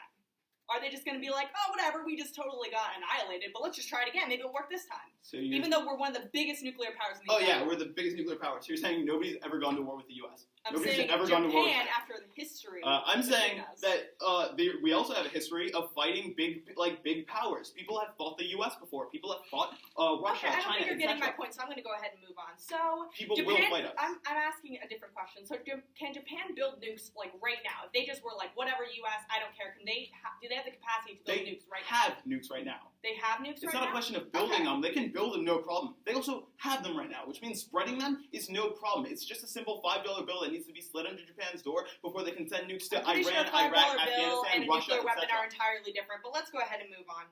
So, what's the time frame of this impact? Like, when's it going to happen? Like I already said in my speech, it could happen tomorrow. Anytime? It's Like, so it's aperiodical. already been triggered. So, That's not what that means. If I can actually answer your question if you want me to. So, what it means is that it can happen anytime. Basically, Japan will start spreading out their nuclear weapons, meaning that anybody with those nuclear weapons have basically the red button to hit it whenever. If the U.S. makes them mad, they're just like, oh, bye. Like, that. The fact that it can be whenever is frightening. It'll definitely be before 2050 because people don't like the U.S. Okay, I would like to move on, please. So let's go over a little bit of a science lesson, because I'm a little bit confused, because you said as soon as CO2 is in the atmosphere, we're pretty much screwed and global warming is going to happen. Isn't CO2 automatically already in the atmosphere? Because greenhouse gases are the ones that actually cause heat to be produced. Okay, I guess Professor Jaden will step in here. Yeah, okay. If we put too much CO2 in the atmosphere, global warming will happen. Since y'all don't go cold turkey with the CO2, it's going to still be produced, meaning that we'll have too much CO2 So in our you're saying atmosphere. we've already passed the tipping point? Your Dibble evidence said we already passed Where the does it tipping say point. that? Can you give me a quote? Okay, if you want to waste your cross-legs. Yeah, I have 30 seconds left. Let's go. Perfect. I don't have your 1AC pulled up, but I've read this evidence like billions of times. Oh, It literally okay. says... So you're taking a non-quote and you're justifying it as a quote. That's fantastic. Okay, everyone read the card after I'm done with this. So it says CO2 stays in the atmosphere for at least a century after it's put there. If we're already having troubles with our CO2, that means that we will already be on the tipping point. Whatever Dibble... Although you don't have a tipping point piece of evidence, Your Dibble evidence says it too. Sure, Your wherever it 1AC says that, I will literally Okay. read the card. That's fine. But, sure. Everyone needs to calm down. They're normally partners with each other. So. Oh, these two? Yeah. Studying this Bible evidence now will be my life and death. I've read that Dibble evidence 700 times, and I get... People mess me up on it every single day. Somebody read that card for us. Yeah. One is for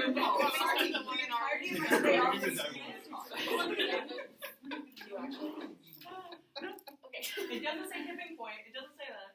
400 BPM. Bye. Where it doesn't say that we are at there right now. This is process continues. Sorry, yeah. Well, So, if you go through the debate and everybody answers the question of what was presented by the other team, then at the end it's like your opinion is to You want to go who answered the questions the best. I mean, I know. So the first round is just to look for holes of matching. Right, and then we'll see in the last two rebuttals where everything shakes out. Okay. Should become crystal clear. And I mean, I don't want to say anything. We'll go back. There's a couple of things that I'll point out later because I don't want to. So maybe like this issue with, private companies and government. So private companies don't engage in trade deals. Governments engage in trade deals. We're gonna find out what the Topicality argument becomes anyway in the one and off. But governments regulate private sector. So we're gonna They see what haven't made happens. that argument. We're gonna see what happens. We're not there yet. We're not there yet. If they make that argument.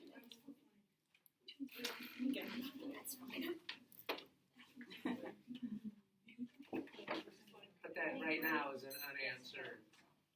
Right, right. You guys challenged them on that, and it remains. Right now, because the next speech is also a negative speech, and so we know that the 10.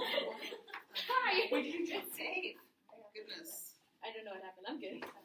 We know the second negative constructor covered the dependence ad, the climate change advantage, the relations advantage, and solvency. Only thing that's left is topicality. Got a pretty good guess that the one in our first negative rebuttal will be 5 minutes of topicality. Plus with 5 minutes of case. Just a wild guess. What? This speech is 5 minutes anyway. Alright. This is going to be 5 minutes of topicality. Thanks for this, Molly. Love you. Nah. Anyone not ready? Okay. Alright, is anyone not ready? Like I said in the first affirmative constructive, topicality is one of the core 5 stock issues that you as the judge are supposed to vote on if the affirmative loses any one of them. Now, cross-examination of the 2AC proves that they are not topical, and you should already be voting negative. Extend our interpretation, our Merriam-Webster dictionary argument that indicates that it is possessive of or relating to it or itself, especially as possessor, agent, or object of an action. Topical affirmatives must directly increase federal government economic and or diplomatic engagement with the People's Republic of China. The affirmative incentivizes private sector action, meaning they are topical. This is unfair for a multitude of reasons. First, as I said in my last speech, is limits. They make the topic way too big because they allow the private sector in the affirmative. That explodes the research burden, the amount of things that we as a negative have to research in order to challenge their affirmative.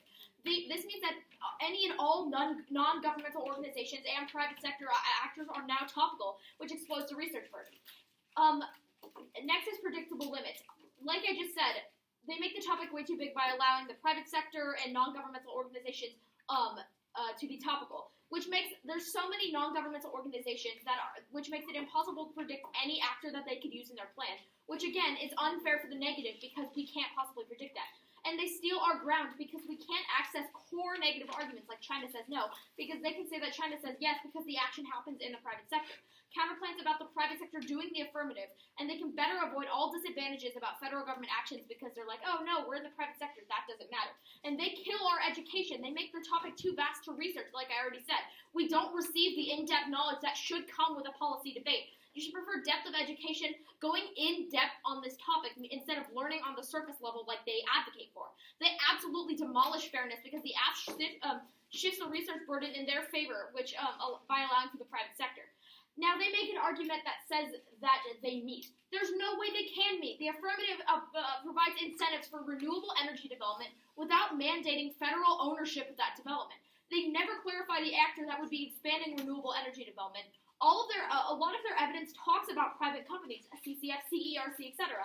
It has to be a federal actor such as the judiciary, executive branch, etc. They don't do that. Renewable energy development happens in the private sector as proved by their evidence. Now, they make a huge mistake on their counter-interpretation. If you read the card, it says the exact same thing as we do, belonging to something. They make a massive mistake because they never prove that the action that they take in the private sector belongs to the federal government. They don't, which means that they don't meet their own counter-interpretation, meaning you don't vote on their on the topicality flow. Now, on our predictable limits argument, they say that they make it clear in the plan text whether or not they make their limits clear in the plan text. No, they don't. They said that they say in the context of the 2AC, they said they wouldn't answer any more of my questions about who is doing the plan. They said that they don't clarify who does the plan. There's a lack of clarification, which also makes the debate unfair, and it skews the debate in their favor because they can change their answer in the next affirmative speech depending on like what I say in this speech. They don't clarify, meaning they can change their answers later, which makes it unfair in the debate. They say that like we have plenty of ground in this debate and we just chose not to read it. That's absolutely not true. We're missing core negative arguments here, like disadvantages about the political sector and disadvantages about the current election going on. We don't access counterplans that talk about the private sector doing the plan, which are huge on topics of climate change. We don't get those core negative arguments because they don't specify who is doing the plan. So we don't get that type of ground that this topic mandates. And they on their education argument, they say the plan mandates federal action. They say that, but the federal government isn't the one that's going to be expanding renewable energy, as I talked about earlier, which means we don't get the education about how the federal government works, and we don't get the education about federal government engagement with the People's Republic of China, which means you should vote against the affirmative for that lack of education that comes with their plan in incentivizing the private sector. Now, on the fairness issue, they say that the plan text proves that they're fair. No, it does not. Also, they're not fair, specifically because they don't specify further than federal government. They made it clear that they wouldn't specify further than federal government. That makes the debate extremely unfair because we can't make other arguments besides you're not since they don't specify, it's hard to make arguments against them because we don't really know what their plan does. For these reasons, the fact that don't meet the stock issue of topicality, you should be voting negative at the end of this debate.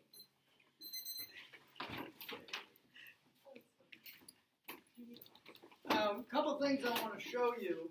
When I draw an arrow across, that means extend. That means that the team extended this argument. So, and you do the extending and the rebuttals, right? Yes, here. So they need to extend everything that was set up. Yes. Okay. The other thing is what has happened here illustrates why everything is on separate sheets of paper. You never know how big a part of the debate is going to get. And so when you separate it out by argument, it makes it a whole lot easier. You can flip a page over. You can do other stuff if you happen to run out of room. But if you try and scrunch everything onto one page, you can run into exactly the problem I ran into there. So do you do a page for topicality, one for solvency? Yes. Well, I don't do it for each stock issue. I do it for what's brought up in the debate. So here there would have been 2 pages for off-case positions, topicality in Japan. Right, okay. So then we would expect the next one to talk about, South China Sea. Well, we're going to need the next speech is the first affirmative rebuttal, and the first affirmative rebuttal has to cover everything. Oh. Let's say, so the first negative doesn't have to cover everything because the negative construction covered a lot of stuff. Right? That's right, It's a continuum, okay. Right, because the 1AR is such a difficult speech because it has to answer the 13 minutes of negative arguments that just happened. So the first affirmative rebuttal is... And then the 2AR then goes back and reiterates their Right. original position. That's right. So the 1AR didn't have anything on anything other than topicality. That's right, yes. All it did was topicality. That's right, because the second negative constructive and the first affirmative and the first negative rebuttal split up the debate.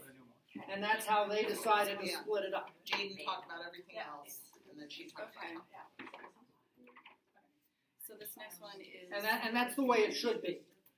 Well, especially because if you break down topicality, then you win the debate. Right, and it makes no sense for the first negative rebuttal to repeat the same arguments. I would say if they Yeah. are, that kind of shows Yeah. they're not very experienced Yeah, because that they're just doesn't- repeating the same thing the other person said. That doesn't do any good. Okay, so this one is 1A. 1AR. No, John. Okay. The 1NR is doing to address the 1AC. No. Okay. I'm just The following 1AR in this debate chose to be just topicality. It's certainly not always that way. We call that the negative block, can divide the arguments however they want. That's just how this negative block happened to come out.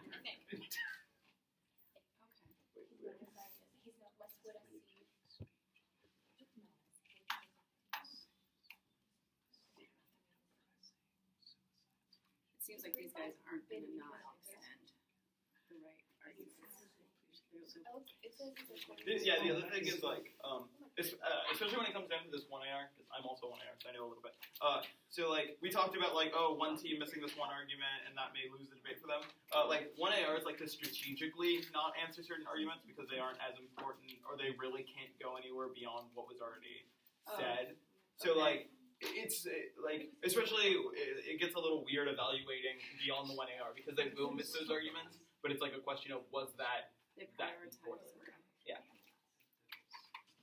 That makes sense. And that's mostly because they have 5 minutes to answer. I was going to say, yeah, they can't answer every single thing in 5 minutes, so they've got to pick the most important things to answer that they think are going to win them the debate. And then the 2NR can come back and say they ignored these, but they're really important.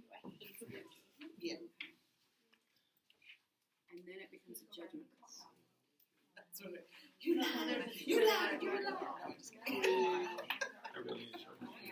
So is it standard form or standard sort of appropriate debate arguments to be doing the? I have a problem when someone's like, oh, that's so unfair. It explodes my burden, this and that. I'm like, why do I care? Well, why is this relevant? What does this have to do with answering the argument? So I'm having trouble appreciating. Oh, it's the style. That's fair enough. And I'm like, But and what's your point? What's your point? Well, their empathy is because I have to work hard. Well, you're here. Here's the thing. I'm missing it. You are and you aren't. Okay. This is the way that topicality is often debated in front of experienced judges. We have a debate. A lot of it is about justifying your interpretation of the resolution for various reasons. As to why this resolution is just not okay. One of those reasons why their interpretation of the resolution isn't okay. One of those reasons might be that makes the resolution too big or unpredictable or we don't know, those types of things. Now, I think that when we are arguing topicality in front of lesser experienced judges like yourselves, we should probably not have a lot of that jargon and explain it in a different way. Because, if you haven't heard a lot of debates like this, this is very confusing. I'm not confused, I'm just not persuaded. I'm like, and what's your point? This is. You know what it really is, and I'll admit I'm speaking to you perhaps more than some other folks. It's so much like statutory interpretation in a court case. Okay, so it's just, they're hitting the required. This is the terms they use. Okay, thank you. Because I was just like, dude. Okay. Almost like boilerplate language. It is. Yeah. Okay. Like, you know what I don't like is like renewables don't work because that's not true. Or the blanket statement makes me think there really are teenagers because they're like, oh, the world's coming to an end. Like all the emotion, and I react really badly to that. And in our household, we're required to like say, what do you mean? What are you talking about? Well, but apparently almost every debate round ends in nuclear war. Let me. I'm going to hold off on a comment about that because I do have something to say about that, about what is happening, but I don't want to influence how this debate's going to go. I would like to see more articulation around why the Paris talks didn't. That's perfectly fair, and I'm going to hold off until when I talk about the end of the debate to say something. But isn't the whole point is that you're dealing with different age groups, you're dealing with different levels of experience, and some people will make blanket statements.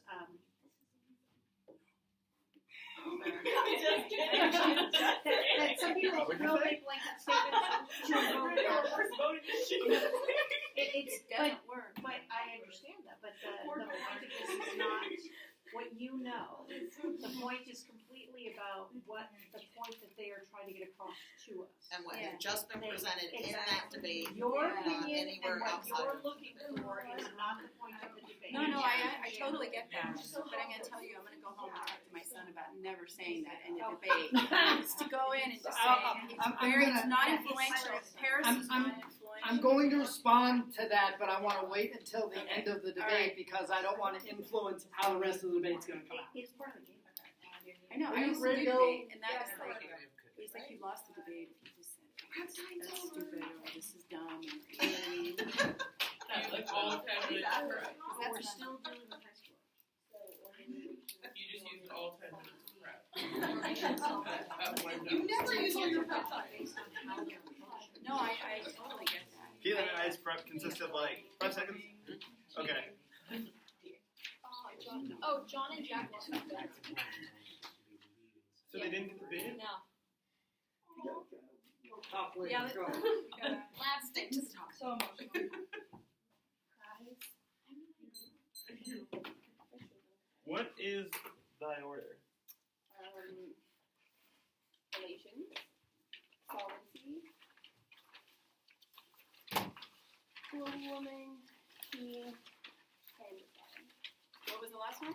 Yeah, can you One more articulate? team and M? Did we hear that? relations, solvency, global warming, topicality, Japan descent. That's what And you said T for topicality. I did. I didn't feel like digging myself enough. Thank God.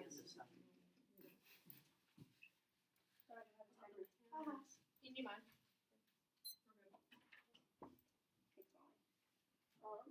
Everyone ready? First on relations, they say the impact doesn't matter. If the impact doesn't matter, and they're also their card, South China Sea's war, like there's no war with South China Seas. That means we don't have to fix relations, and that means that the biggest impact in this debate is warming, and that's what we need to focus on here. It's the fact that warming will happen, and we need to fix that issue. Now to solvency. They keep on telling us how that we need to focus on nuclear war, and the nuclear war will be the reason why everything, the reason why it'll, decrease the environment and everything. But what we don't realize is that everyone does not want a nuclear war. We saw what happened last time with it. We don't want it to happen again whatsoever. And they also said that the Paris Deal proves that we can work together. But the Paris Deal does not fix everything we need for global warming. Global warming has been happening year after year after year, thus meaning it's increasing. And what have we done? We've done nothing about it because we're too worried about some nuclear war that will never happen. Because of this reason, global warming is the biggest impact in this debate, and that's why we need to focus on it. We don't want to be pushing this in the back burner any longer, because then it'll reach 2050 as proven, and then 2050 will happen, and there will be no way that we can fix it. Onto warming. They said they put me in a double bind. They said either a Paris Deal solves or a Paris Deal will fail. This analysis is wrong. What we're saying is Paris Deal doesn't do enough. The Paris Deal is not like the act. We are bilateral, which is better. Also, our 016 card proves that the instance of cooperating is not enough. As proven, that card proves what I've just said. They also said that we're beyond the tipping point, but back to that card that they were debating about, their double card. It says, at present, they are articulating towards 40 p.m., and by 2050 they will reach 50 p.m., but about double pre-industrial levels. That means where we're at, we're not past that point yet, and by 2050 we will be. That's what we've been debating about, and that's why we need to enact action now. Also, they also with their nuclear war and the double seven card also puts this to shame. It says it puts dangers from terrorism and military challenges to shame. It's a threat not only to the security and prosperity of the U.S. but potentially to contributing existence on life in this planet, proving that global warming is far greater than nuclear war, and that's what we need to focus on. Also, it leads to low cost and renewables. That's a spillover. When we do that, that increases the fact that renewables will be bought, and that's how we help solve for global warming. Now onto T. First, let me re-articulate my plan text. The plan text is the United States federal government should expand climate change cooperation as well, as I said, as well as expand renewable energy development cooperation with the People's Republic of China. Nowhere in my plan text did I mention the private sector. I mentioned the USFG and the People's Republic of China. So, most of what they're saying is that we access the private sector. I access the federal government. That's my plan text. And my plan text also access the People's Republic of China, which is the government to which China uses. That's who I'm cooperating with. That's it. So, with them saying that we go into to the private sector, that is false. That's how we that's why tea doesn't really matter in this debate. I'm not saying anything about the private sector. That is completely made up. All of our solvency arguments is just mention UFSG and what they're mentioning, and plus that would probably be a solvency argument, not a topicality argument, and they haven't brought that up whatsoever.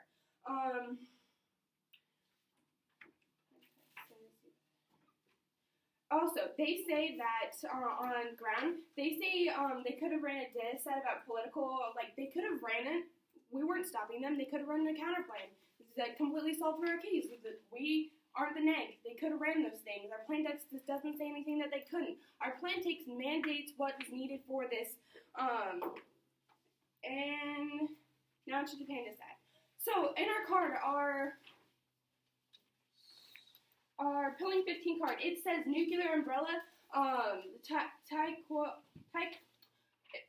Japan relies on the U.S. nuclear umbrella. That's our Pilling 15 card. This proves that they're not just going to, they're not going to break the nuclear umbrella, and that's what they're advocating for. Japan does not have a reason for us to go nuclear.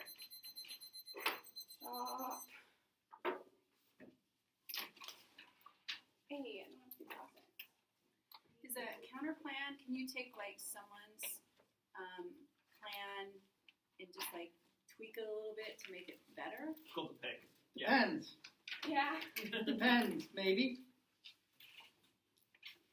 Would that be considered a counter plan if It you could just be. add another clarification on the It plan? could be. It could be.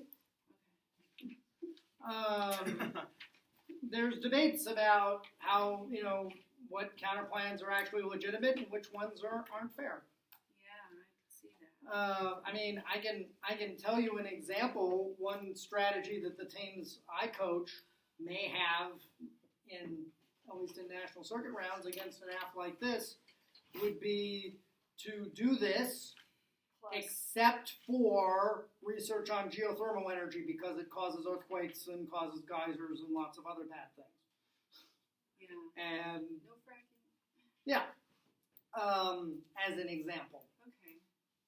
Is that legitimate? I don't know. I suspect the affirmative would say that that's probably cheating. We would say it's not, and we'll debate it out.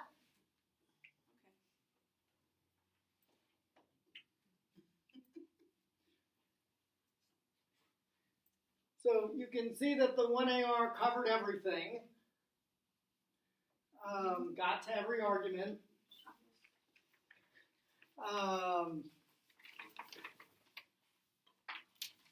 Any questions?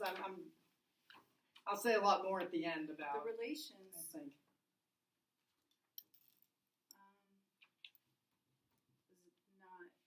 It was just one sentence, it seemed like. That is true, and that is impact is what I got. it is that's one of the tricks of the 1AR to make sure you allocate your time in a way that you spend enough time on But it everything. still counts because she carried it over. Oh yeah, there was definitely something Okay. there. I guess what they were trying to do with that is, and it's a very jargon heavy thing. That's why we tried to word it weirdly. It's called kicking out of an argument. So the 1AR likes to kind of shorten. Let me try. Okay. It is true that the 1AR essentially said this relations advantage. We're going to agree that because of the problems with the South China Sea, that we're not going to fix this. And so, goodbye.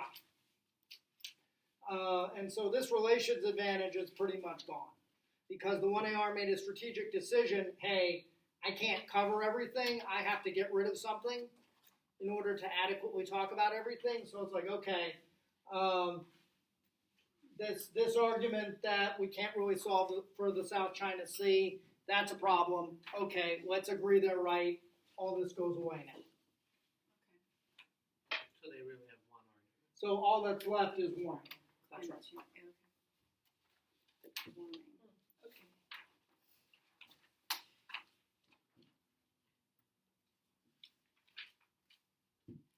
She hit the DA for Japan and Yeah. the topicality.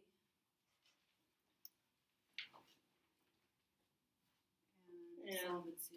warming and solvency.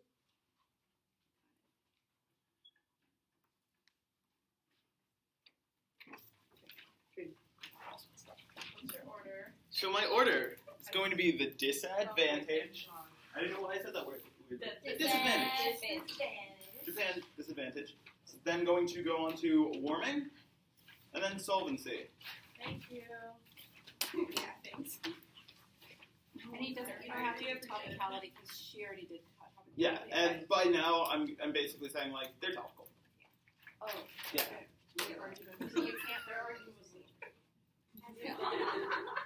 Right. Just like every. So is anybody not ready? Or actually, no. Sorry. Quick adjustment. I'm gonna put solvency above warming. Oh my god. That's actually gonna take less time. Okay. You scared me. They're gonna be like, Oh, actually, you're gonna- tea. Yeah. Actually, good. Oh. See that we don't want them to go for tea. Might as well just throw it in there. All right. Are we all good? Perfect.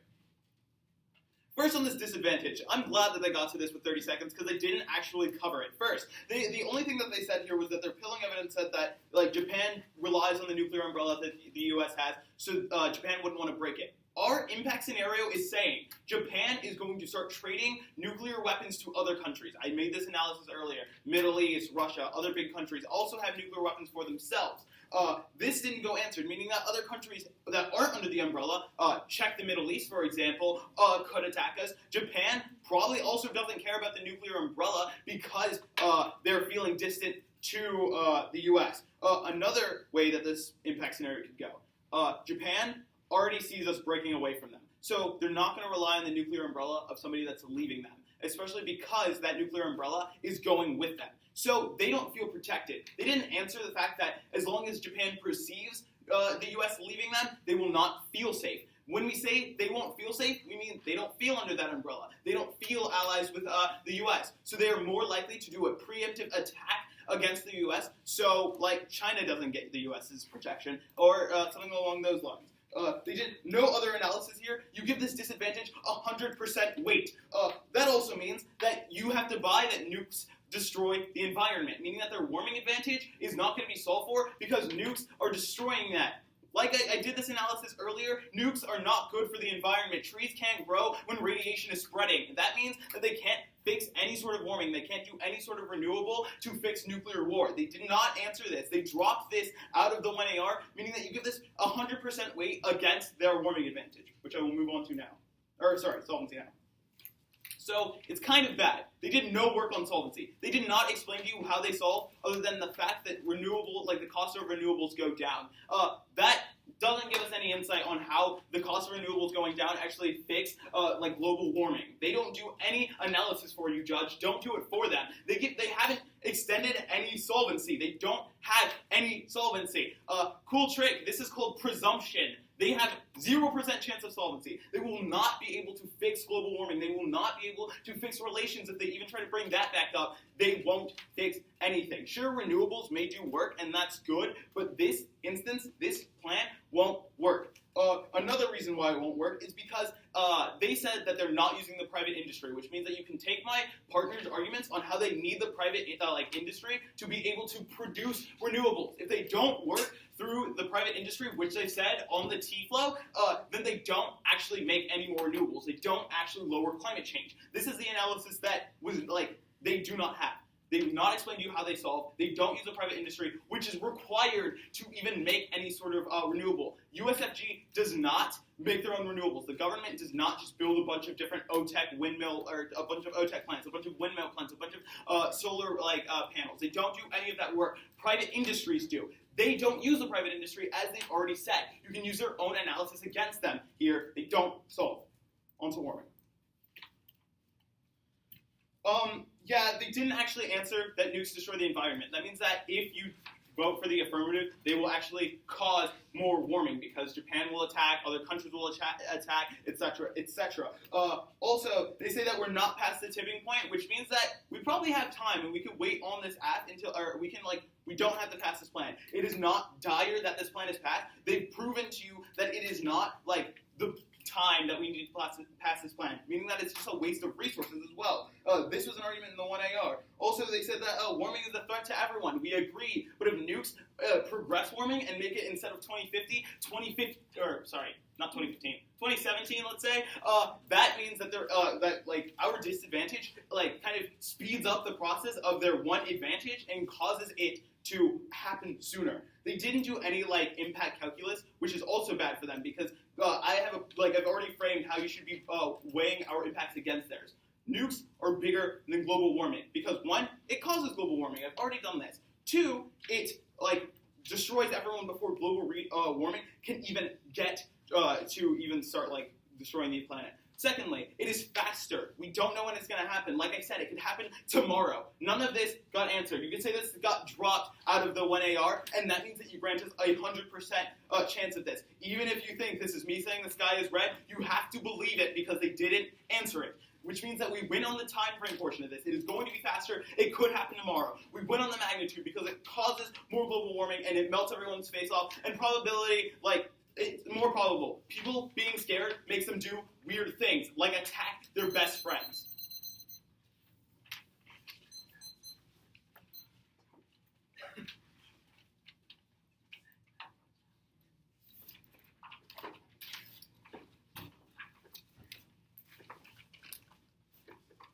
So, Jade, you covered solvency and disadvantages, right?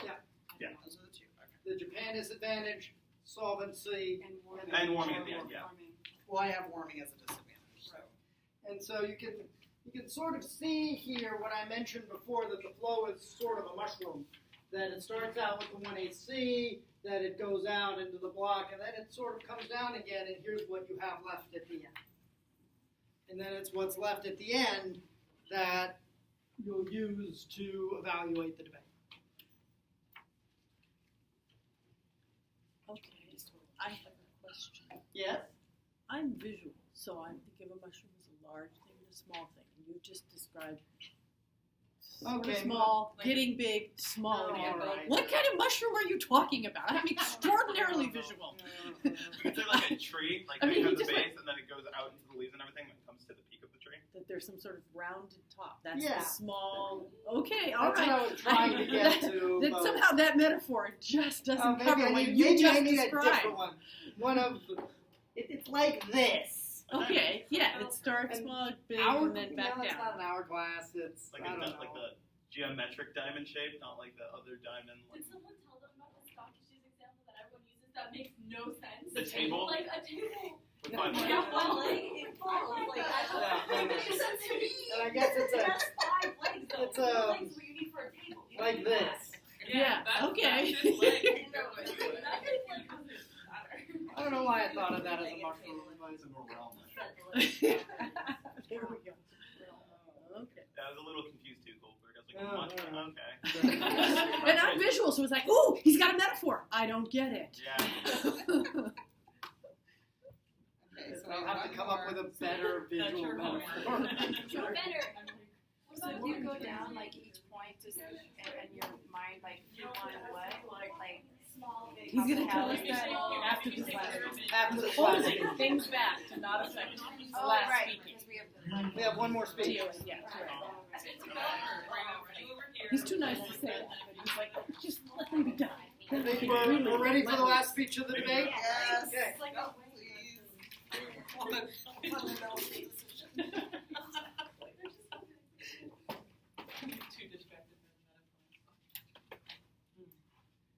Okay. My order is going to be first of all talking about the case once again in the order of warming, and then solvency, and then I'm going to talk about the disadvantage. Okay. Are we all ready?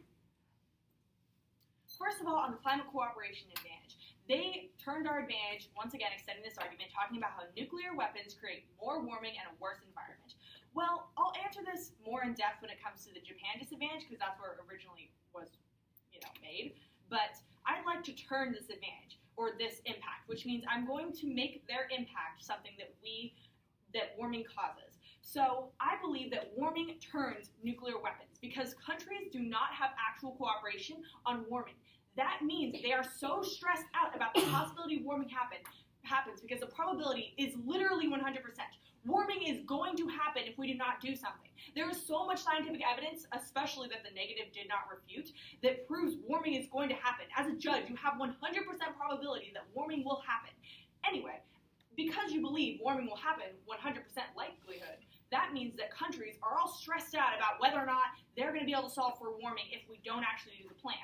That means because countries are stressed out, they're going to be more likely to fire nukes on each other because they have bad cooperation instead of cooperating on warming. This means that inherently, if we do not do the plan, nuclear weapons are also going to explode and go across the entire Earth, which means we solve for not only the warming advantage, but we also solve for the nuclear weapons advantage. Now on to they say that because the parts per million, the tipping point is so far away from now, that we can just worry about it later. Like warming doesn't matter right now. Warming matters right now. If we do not have current cooperation, if we do not cooperate within the next couple years, within the next couple months even, we are going to have runaway warming. This was the first card that we talked about on our inherency. It proves that runaway warming is going to happen because right now, countries don't actually cooperate. This means that we do not have time to wait. As my partner said, we do not want to put warming on the back burner. Warming has been put on the back burner for so long. We do not have any more time for this. We have to talk about it now. That means that the tipping point is going to be soon, but we still have the availability to solve for it based on the plan text. That means they did not refute that we can solve for the warming advantage. And we absolutely 100% solve, and warming is the biggest impact, and I'll get onto that a little bit later. Now to solvency. First of all, they said, how do we solve? Well, I'd like to explain a little something for you. They talked about they have a cool trick called presumption. Well, I have a cool speech called the 2AR where I get to explain all this stuff to you. So, the solvency is based on the fact that we expand renewable energy development. First of all, their new argument by the way, was introduced in the rebuttals about how we need private sector involvement to solve. That was a new argument, which means you shouldn't warrant it. And even though it's a new argument, we're going to respond to it anyway. So our last card in the warming flow talks about how renewable energies, it will lower the cost, even if it's just government involvement, because that means that we will have more joint energy development within the government. They will find ways to make renewable energy better. They do research on renewable energy development that is still done within the government, which means we can still solve without the private sector involvement, which means you can't vote on presumption, which he didn't really explain, by the way. And also, I already answered everything. We need the private sector. We actually don't. Yeah, our plan text mandates that we use the United States federal government, and we use that. And we have joint renewable energy development that allows it to be cheaper because the government advances the technology and makes it easier for us to have cheaper renewable energy development that will spill over to other countries because China is a leader in that area, and that was not refuted. Now to the Japan disadvantage. First of all, on the nuclear umbrella. So I think they misunderstood our point that we made in the 2AR, our 1AR. The first piece of evidence that we read was the Pilling 15 evidence. One of the lines that I highlighted and read to you was that Japan relies on U.S. nuclear umbrella. That means that right now, they are not expanding their nuclear weapons program, which means they are not proliferating. They right now are not proliferating. They never, ever, ever in a single speech, in a single analytic, in a single piece of evidence, so that right now Japan is proliferating. Because they have the nuclear umbrella, that means Japan does not have the ability to proliferate. And that means, yeah, once again, if they are not proliferating in the status quo, they cannot, it's not going to happen. It's just not going to happen. That's not how this works. They have absolutely no evidence proving that they can actually create proliferation. And their other impact was that Japan's going to attack us. I already talked about this in cross-ex. Japan isn't that stupid. We are the biggest nuclear power in the entire world. China, maybe a little bit of threat. Russia, maybe a little bit. Not Japan. We have nuked them before. Let's not forget. Let's not forget. And Japan hasn't either. So let's go ahead and assume that they're not going to nuke us because they're not going to be that silly. Honestly, Pearl Harbor and that entire thing at Hiroshima as well, the entire nuclear episode that happened, proves that Japan won't test us. And there's no evidence, they have absolutely no evidence proving that they're going to attack, which means you don't buy 100% of the DISAD. You buy a very low risk of the DISAD, which means that you buy that we have 100% probability on case, which outweighs any time frame argument that they have brought up. We went on probability, Japan has no reason to attack us, and there's no proliferation. Thank you.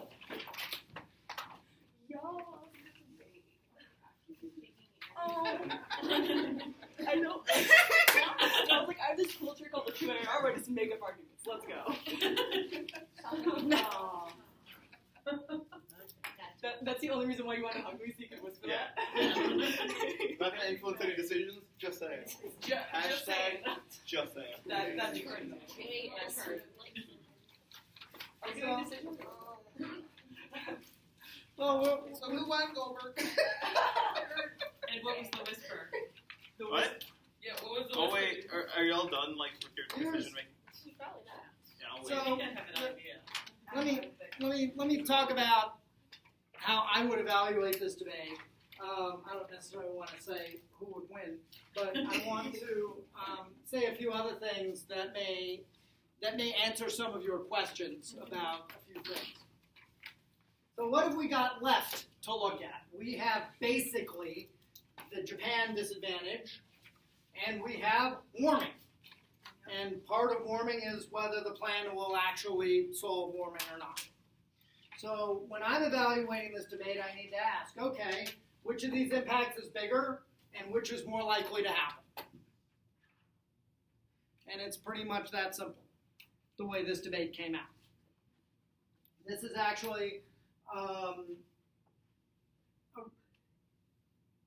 relatively easy debate to adjudicate based on what's left. I mean, actually but by that I mean the mechanics of it, not necessarily your decision process, but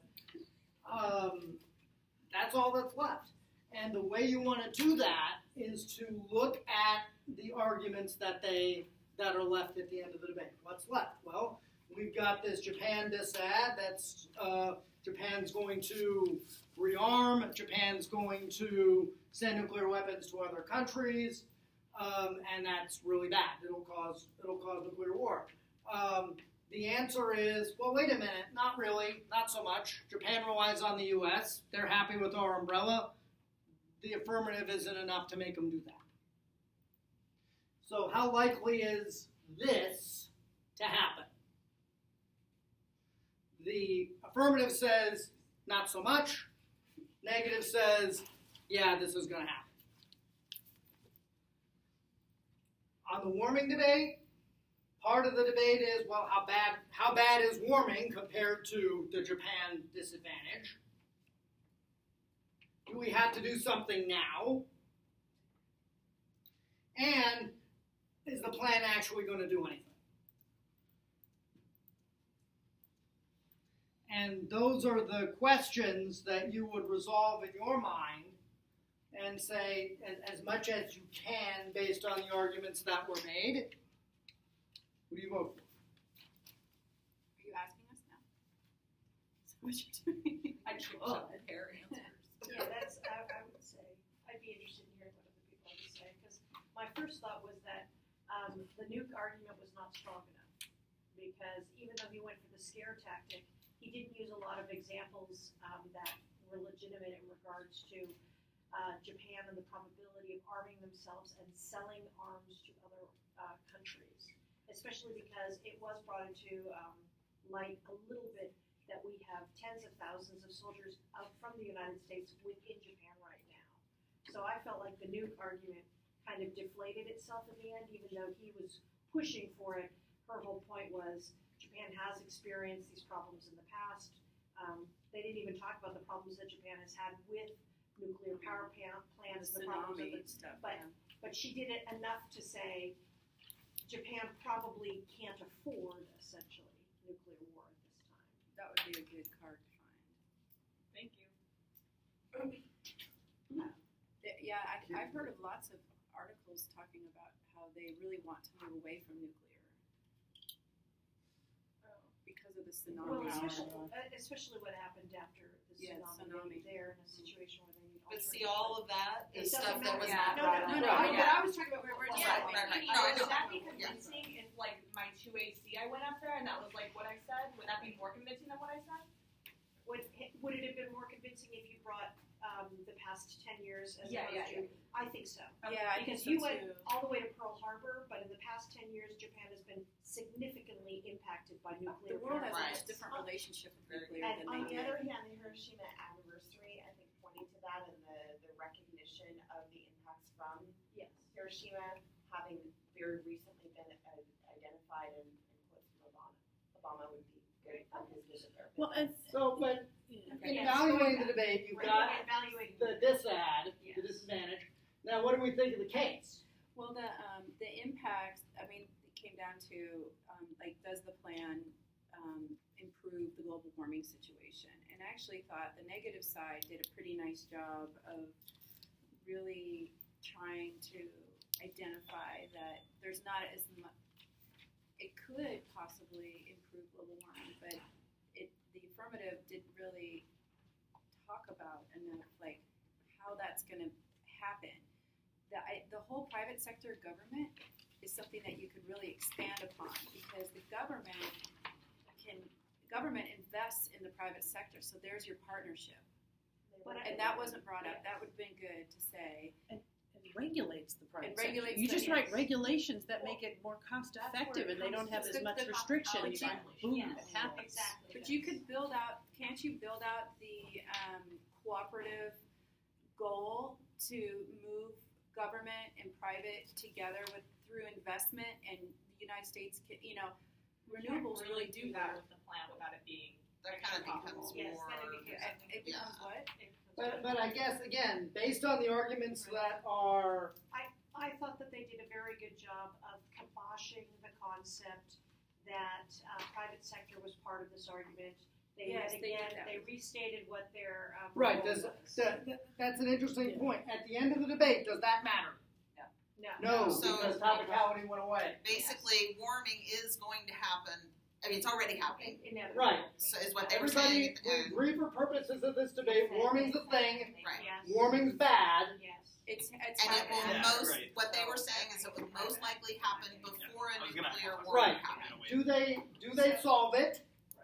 So the final question comes down to whether or not the impact of the relations between U.S. and China are better or worse or not affected at all based on the global warming argument. Right. I think that's really right. what it comes down to. Which of these arguments is more important? Yes. And that's how this debate comes down. You've got it. Yep. Let me just ask, because I'm curious, before I say a few other things. Who would vote F? Well, okay, this is where I always get screwed up. F is the first one, and Yes, then negative. The ones who Sorry. put out the plan. F is the one that First wants the and the plan. last. Right. Yeah. So Yeah. I would Affirmative is vote the plan. F because I felt like they didn't do a good enough job of negative. And actually, I was kind of going for negative So was until I. the end. Yep, that's exactly where I was. Affirmative is global warming, Right. negative is Japan. Yeah. Look, I actually flowed. Yeah. Those look I- beautiful. I was, So it was- I was How ready How many to- F? Got a Yeah. little messed Right. up on the advantage. And how many would vote negative? I got these. This should have been- Now what you need to do is you need full authors. So it's about 50-50. That's your next step. And that's fair enough. This is a very close debate. So I just thought that's that the either How would you have voted for? opinion in this debate I think is perfectly justifiable. What would you vote? I know my self-esteem to be close. Okay, so you were going to bring up something in response to what Let me- she said. Yeah, let me say a few things. There's a couple of notes that I want to mention. It happened a couple of times in this debate that there was very new arguments in the rebuttals, and so you should note those. The 2AR was exactly right that this private industry solvency argument was new. I would disregard it. This argument that warming causes war, brand new in the 2AR. Ignore it. Never heard it before. Shame. This should not be considered because it's made up brand new in the 2AR. And it was Well, it doesn't even matter if there's evidence. If it's new and they didn't. Let me suggest, and I'm going to suggest this a little bit because I'm going to be showing this to other debaters as well as a sample debate, and I want other people to hear this too. It is important to try and extend your best, to answer everything that the other team says, and to extend the best arguments that you have. So it looks like there's some answers here that sort of got lost. And I think you're right. That would have made this debate potentially a little bit easier to adjudicate. So this argument, the 2NC on the Japan dissad answered the Alliance Resilient argument, answered Japan wants more progress on climate change and answered the proliferation not destabilizing argument. The 2NC did not answer one instance is irrelevant. The 2NC did not answer the non-unique argument that other things would trigger the disadd. The 1AR did not extend those arguments. If the 1AR had extended those arguments, They would have had more. the disadd would, at least for me, the disadd would go away. That's it. We're done. I agree. So the point is, for the 2NC, make sure, and this is sort of, like I said, this isn't part of teaching video too, not what judges are supposed to do to evaluate the debate, but the best practice is to answer, each of the other team's arguments. When there's 5 arguments, make sure to be a robot and answer all 5. And if there's something that isn't answered, that's the easy way out for, in particular, the 1AR. To say, hey, there's 25 other things that would cause Japan to get mad at us because we do all this other cooperation with China, this ad goes away. But since those arguments are not extended, and I can't evaluate them, I can talk to the debaters after the debate about, hey, maybe you ought to extend this argument, but doesn't matter. There was a question during the debate about sort of, for lack of a better way to put it, just extending the taglines and not really extending the warrants of the argument. And you're right. Debaters, if possible, and if there's time, should really try to do more than just extend taglines like the plan solves. And there were some opportunities to do that. For example, this Koenigsberg evidence that renewable energy doesn't solve warming gets a little bit lost. It's not really answered in the 2AC, but it doesn't really go anywhere. And so extending this argument would be kind of a problem for the affirmative. But it really doesn't go anywhere. The comments about the question about extending, just saying the Paris Agreement is not enough.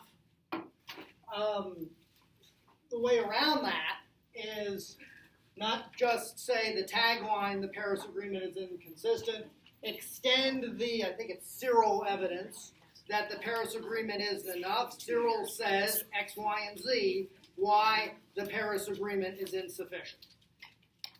And so it is a better practice to actually extend warrants of arguments. Got it. Yeah. Does that help answer your question? Okay. But I mean, it's hard to do, and it's a teaching thing, and we'll get there. Yeah. And in a very time-limited situation like this, you can't always do it as well as you would like. Sometimes you're stuck with just extending the tagline because you've got a lot of other stuff to cover. And during the rebuttals, though, we would have to disregard anything new, right? And yes. The new arguments have to be disregarded even if they're brought up in rebuttals because that is invalid. Yes. Yes. That's the one place where, as a judge, I feel like I have to step in. And so this new argument in the 2AR that warming causes war, I have to say, because the negative doesn't get another speech, to say, no, you can't do that.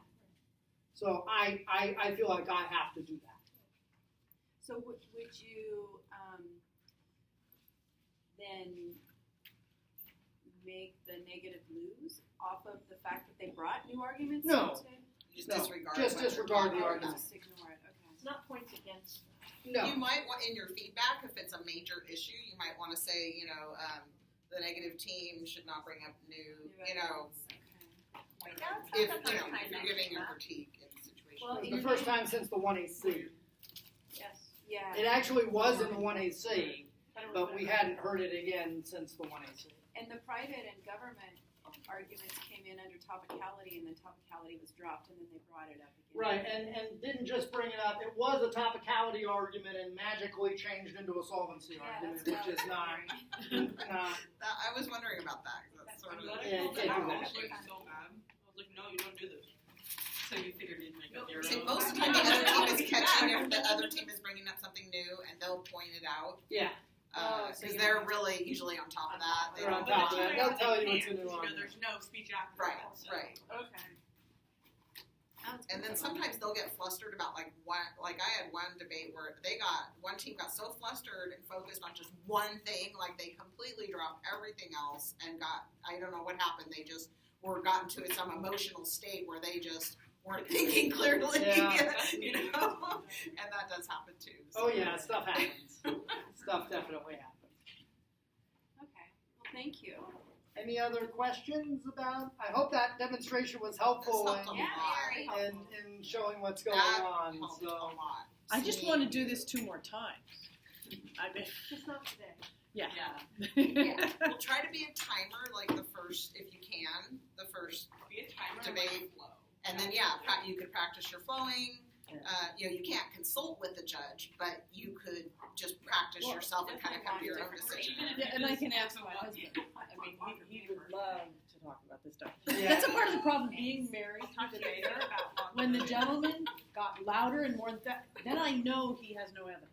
Right. If you get louder and more That's what firm, he does all that the is my time. He doesn't read BS detector. anything. And from then on, it was like, he is just making stuff up. I didn't tell Mark you said that. I'm married to a debater. That's like what I see, and I don't know how to turn that off. Is he a lawyer too? No, I'm the attorney. You're the attorney. So that's why. If anyone finds a way to turn that off, like, please, All right, thank you, Mark. please. Marina, Steven. You can't. We might win more rounds. Did- Okay, Jade. What about Jade? What? Her sister, I don't know name. Jordan. Jordan, is she Yes. still here? Yes, somewhere, because she's not right. She knows how to turn off the The recording. FaceTime. I I just gave it back. Back to Yeah, okay. Me too. Thank you.